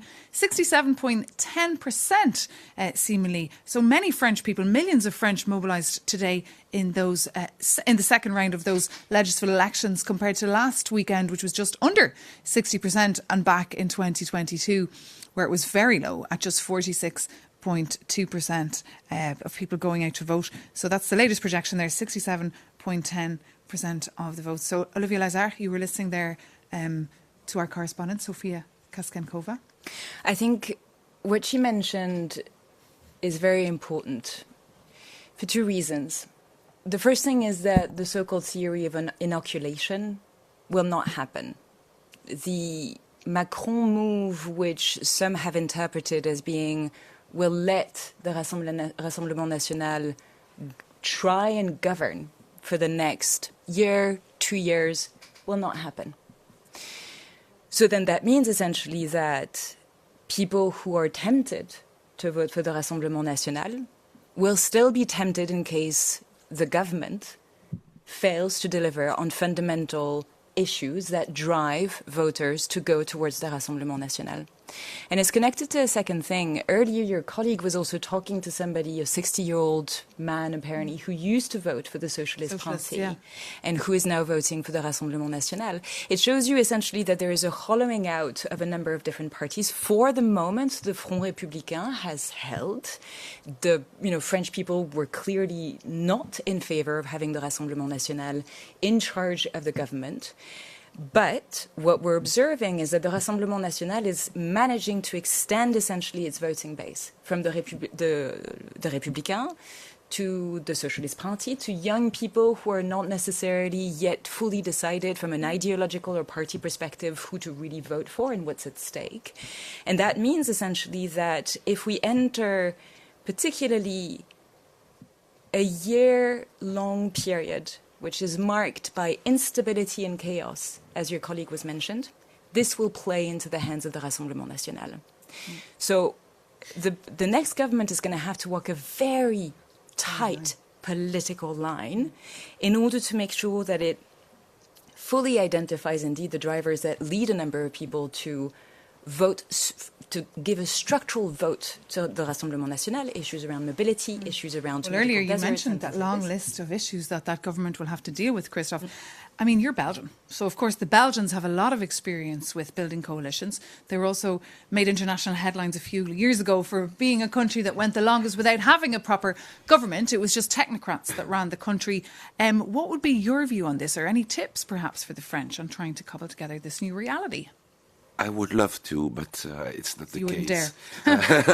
But you do have to explain this to your students, right? I think the first point to be made that Macron and no one has the opportunity to take 500 days to construct a new government in France.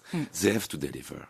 And Macron, the only thing to be sure with such a match, that he has not the option to nominate Bardella and to start a guerrilla war, showing the French people that the National Rally is not ready for power. The National Rally will keep its mystery until 2027, and the other parties have to form a government and to deliver. And the main difficulty is the program of the new Front Populaire, which is classical national Keynesianism. It is a vintage. Just remind us of the key points, perhaps. Yes. What are the key points of their program? Oh, it's a bit like the EU wouldn't exist. It's to let's tax and spend as we did between 45 and the 70s. It's in the political history of France is back to 1983. Once there was this divide between inside the Mitterrand government between those who were called the Albanians and the other one who wanted to go further with the EU. Well, just on that point, we can head over for the one last time tonight to our Mélina Huet. We spoke to her earlier. She's still at the headquarters of La France Insoumise. We can check in with her and hear if the party is still ongoing or what is the latest there. Well, Maeve, unlike the Rassemblement National's headquarters, which basically kicked off the last journalist there as we speak. Well, as you can see behind me, the night is still young, the party is still ongoing. This is definitely the right place to be for the people who voted for the left-wing alliance here. They are just now repeating or just telling the new elected deputies or re-elected deputies from LFI, and people are cheering as soon as they hear the new names. People are chanting, cheering, singing. You can see behind me, there's still a lot of people. The crowd is not really going down as the night is moving forward. Now, everybody that I spoke to told me how relieved they were. And I have to tell you, the mood has switched so many times tonight. A few hours ago, people were really anxious. You could see on their faces that they were really extremely worried about the results. And then the countdown was screened. And when the results were out, people were so happy. We haven't heard them cheering as much as it was absolutely incredible. People were in tears. I spoke to a few people right after the results were out and asked them how they felt, and they told me, listen, I can't even speak to you right now because I don't even know my name. I don't know how I feel. I'm so happy and I'm so relieved, but I'm losing my composure right now. So you can see people were not expecting these results. Some of them were very confident that they would get a great score, so to speak, but they didn't realize that they would get so many seats. And that's the mood right now, a mood that is has considerably uplifted throughout the last few hours. Okay, Mélina Huet at the place to be tonight, and that is the headquarters of La France Insoumise, bringing us all the latest on their celebrations and how many people were even in tears tonight with that outcome. I mean, it almost feels like we're watching the outcome of a football match there. But Olivia, there are in a couple of weeks' time the Olympic Games, right, taking place in France. So the international headlines will be coming out of France due to sports, and it will have the eyes of the world glued to their screens. Will that be interrupted by this political instability that we could see in the next few weeks? That's why we saw the French, the mayor as well of Paris, really critical of Emmanuel Macron for even calling these surprise elections. I think from what I gathered back in my country, tensions run high, and they've been running high with regards to the Olympics even before the snap elections were called. When I see tonight the number of policemen and gendarmes that have been deployed on the street, it shows that there is a very high potential for violence. And you mentioned it, I think, a couple hours ago. There's also been a number of aggressions over the last week or so, targeted specifically against a number of political campaigners. It shows that whilst, again, there is a relief, there is a respite tonight, France is teetering on the edge of political violence, and it's been brewing for some time. And the worry that may be there is essentially that, considering the very high level of disappointment for voters from the Rassemblement National, there may be, some sort of more violence brewing, and therefore the government will try to secure as much as possible the organization of the Olympics, to the detriment, essentially, of actually enjoying and celebrating the Olympics, which is supposed to be a happy moment and a celebratory moment. So, big question mark there.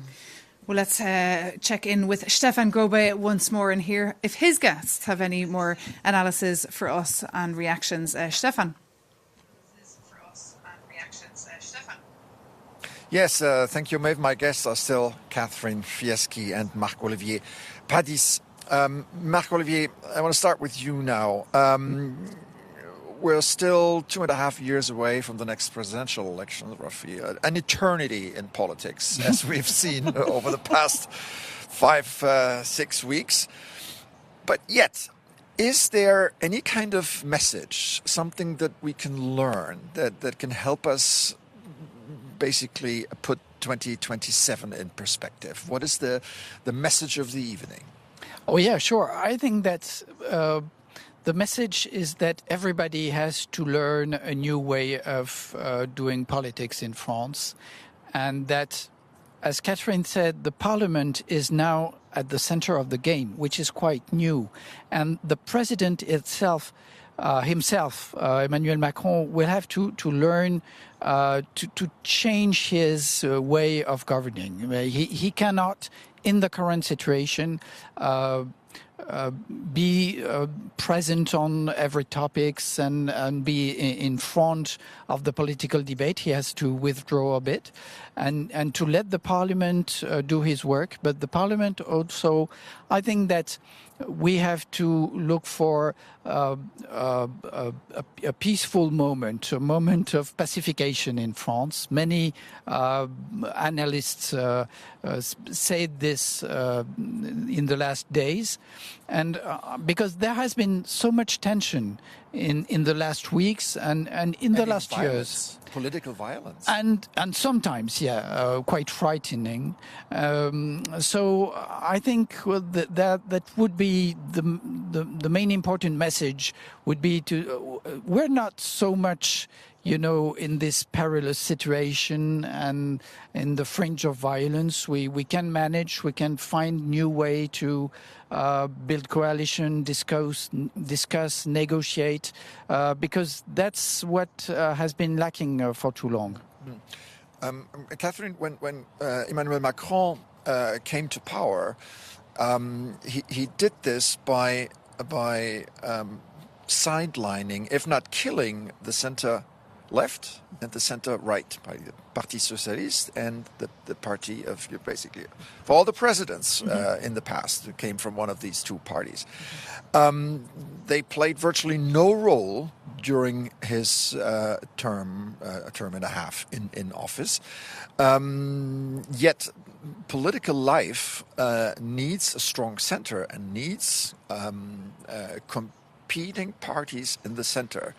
Do you see after tonight that there is, at least on the left, a kind of revival of the Social Democrats in France going forward? Is that an important takeaway? I think it's a very important takeaway because we refer to this new popular front, and and I hear many people refer to it as the far left new popular front. The fact is that this new popular front is actually very composite and very diverse, which actually makes it relatively fragile. This is one of the things that we need to look out for in the next few days, is whether this alliance holds or not. There are deep divergences there. But what's really important is that over the course of this election, we had seen before that, a strong showing from the sort of the radical left or far left, La France Insoumise, but the Socialist Party wasn't doing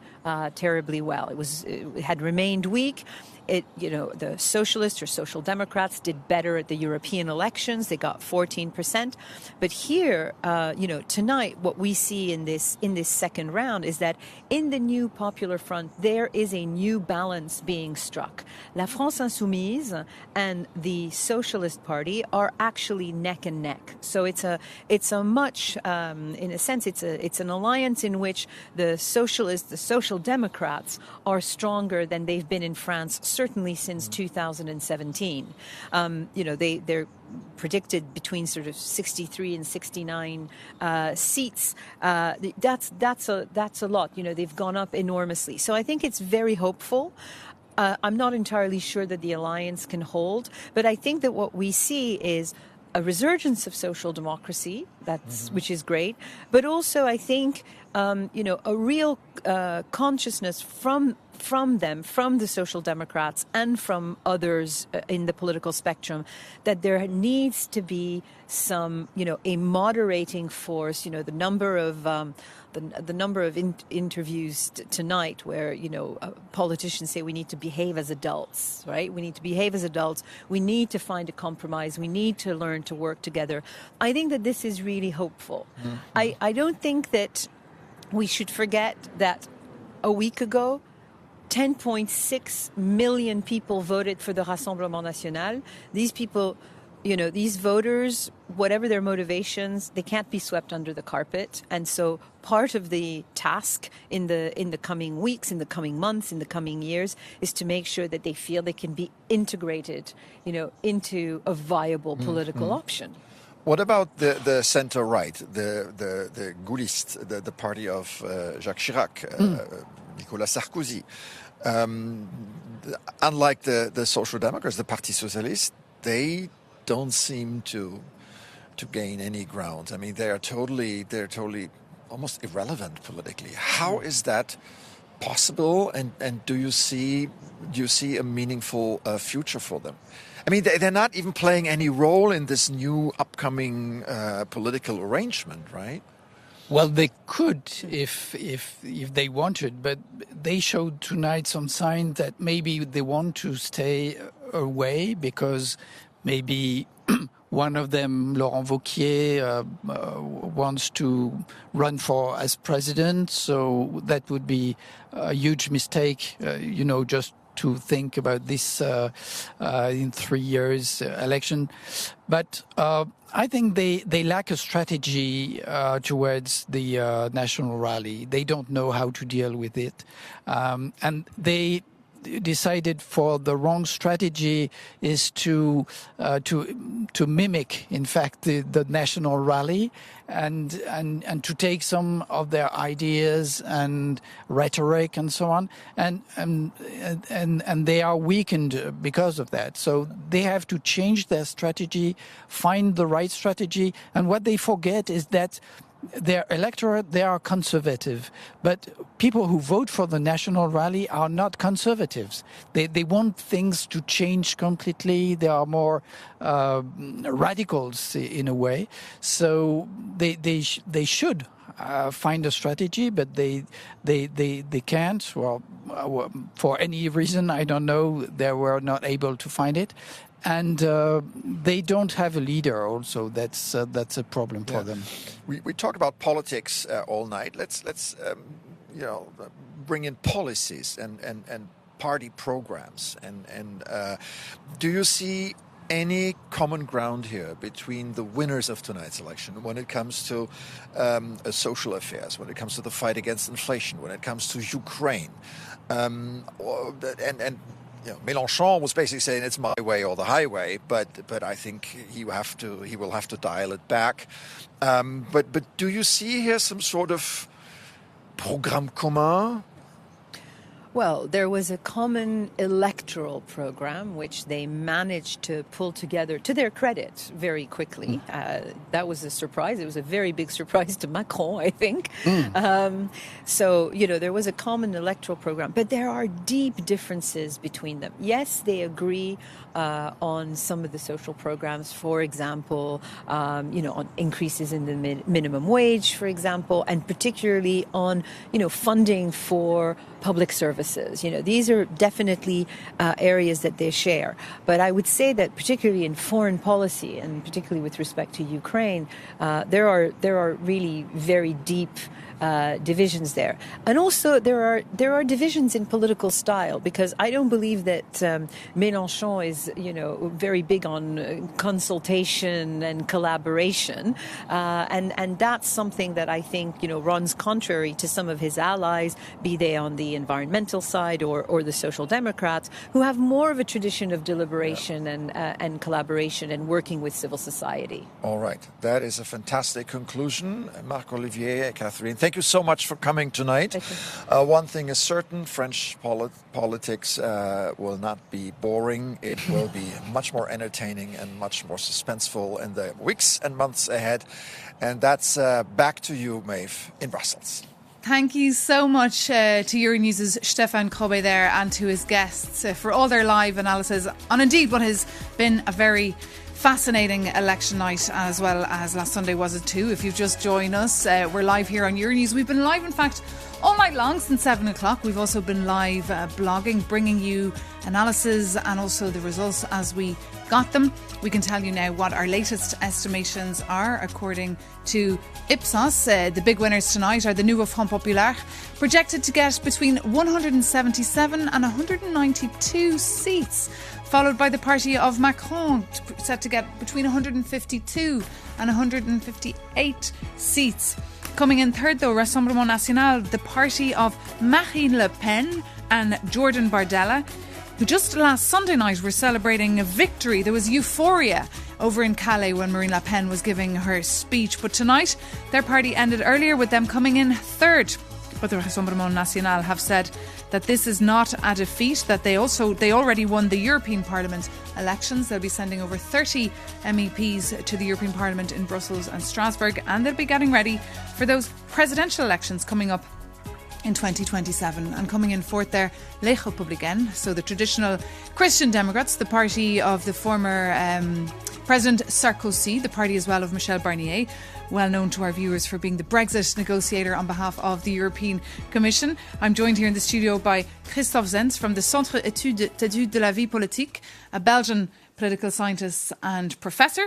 And we're also joined by Olivier Lazare from Carnegie Europe. And we've been analysing this outcome, which, as you said earlier, is a surprise, but of course also just a distraction. Christophe, what do you think the reaction will be tomorrow morning when the bubble wakes up and checks out the news? I think that the night is for partying, and tomorrow morning negotiations will start, if they haven't already started yet. Well, that's an interesting question, because we've seen the party tonight has been clearly at La France Insoumise. That is where Jean-Luc Mélenchon hugged the headline earlier and the spotlight in a very lengthy speech. He did the same last week. But tomorrow morning after the party, as the hangover kicks in, the question then, Olivier Lazare, will be, will this Nouveau Front Populaire, this new left-wing alliance, will they manage to actually stay together? Because they disagree on so many policy areas. The next week is going to be one of the most deciding weeks of French history in political terms, probably. And there will be a question as to whether or not we can navigate in political and constitutional uncharted territory under the history of the Fifth Republic with a sense of decency. I think that this is what colleagues in Paris were talking about. There passion is running high, as your colleague was mentioning. The French know how to hold everyone in suspense. That will keep on going. The French will, in true fashion, keep, their sense of passion and mobilization and drama for politics. The key question is whether or not we'll manage to not turn this into a tragedy. And this will be the key question for the next year in particular. And tonight, Emmanuel Macron, the French president, did not speak to the press. He did not give any sort of a speech to the public, to the nation. He's waiting for some more clarity in a couple of days. But he'll be travelling in the next couple of days. He'll be heading over to Washington, where the annual NATO summit will be taking place. We have to keep an eye as well on that date. Was it the 18th of July, you said, where we'll have much more clarity on how everything will look. That's also the week the European Parliament will be kicking off, and we'll be getting to know all the new members of the European Parliament that will be joining. Yes, certainly. We will see, I think, before talking about the international, tomorrow the point will be to have the definitive results, to see the balance of power between the vintage socialists and the social democrats. And then there will be the question of the balance of power at the international level, but it's something else. And tomorrow we'll obviously have all that for you here as well on Euronews. We'll have analysis on our live blog as well on our podcast, Radio Schumann. But I guess the question as well, all our viewers will be asking themselves, did the bet of Emmanuel Macron, did it pay off? Was it a good decision for him to call those elections on the night of the European election votes? It's actually both too late and too early to tell. Too late and too early to tell. Well, he certainly will be the talk of the town, Emmanuel Macron, tomorrow when EU circles get together. We've already heard reactions from Poland, with Donald Tusk taking to Twitter, taking to X to say there's enthusiasm in Paris, he said, disappointment over in Moscow, relief in Kyiv, and he said he's happy to be in Warsaw. He's almost taking over the role of leading Europe, perhaps, as Emmanuel Macron fades a little bit into the background. Yes, but 27 members, there can be a bunch of leaders, and it would make Europe fragile just to have one leader. So if Donald Tusk is stronger, so it's not a bad news for Europe. It's not about news for Europe, because Europe certainly doesn't want to be fragile. But one man that wants to make Europe great, again, is Viktor Orban. Viktor Orban, on the 1st of July, took over the Hungarian presidency. He also took off to Kyiv and to Moscow on Friday, something that really upset a lot of European leaders. How do you think the EU could change in the next 6 months under this rotating presidency, Olivier Lazare, of Viktor Orban? Well, I mean, Russia is still very much trying to influence European politics, and it's one of the reasons why tonight is a very big relief, because one of the Russian Trojan horses, namely the Rassemblement National, is not in power in the Palais Bourbon. That will make a huge difference. A big relief. And of course, the markets are closed today. It's Sunday night, but they will be opening tomorrow morning. How do you think, Christophe, they'll be reacting to the outcome of these elections? Let's hope everything will be quiet. Let's hope everything will be quiet. Because the use of a parliament is to channel violence. So let's hope that the parties tonight will be friendly at the Place de la République and anywhere in France. And then we will be able to say that everybody was won. I think that there may be a moment of spook within the next few weeks until there is essentially a new government that is announced. The key, once again, will be to make sure that indeed a certain sense of balance of power and continuity regarding what Macron has been trying to do with, trying to attract financial powers, digitalization, and sort of new types of economics in France. And that will probably reassure, the financial markets if they see that rather than in spite the rise of the Nouveau Front Populaire, there will be a sense of renewal that includes continuity. We shall see tomorrow when the markets wake up, Olivier Lazare. But thank you so much for being with us. Thank you as well to you, Christophe Sant, and thank you to Stéphane Crobet and his guests over in Paris as well for being with us live all through the night. It was so lovely to have you with us, and thanks to our hardworking correspondents, Sofia Katskankova and Melina Uwetz, for being on their toes all night and bringing us all the latest. Thanks to our technical team as well. They've been huddled in the control room behind me. And thank you so much for watching. Take care, and we leave you now with some...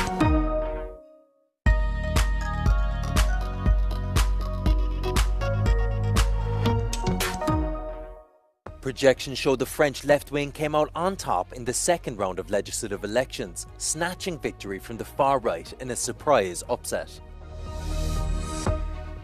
Denmark and Belgium have joined Orban's patriotism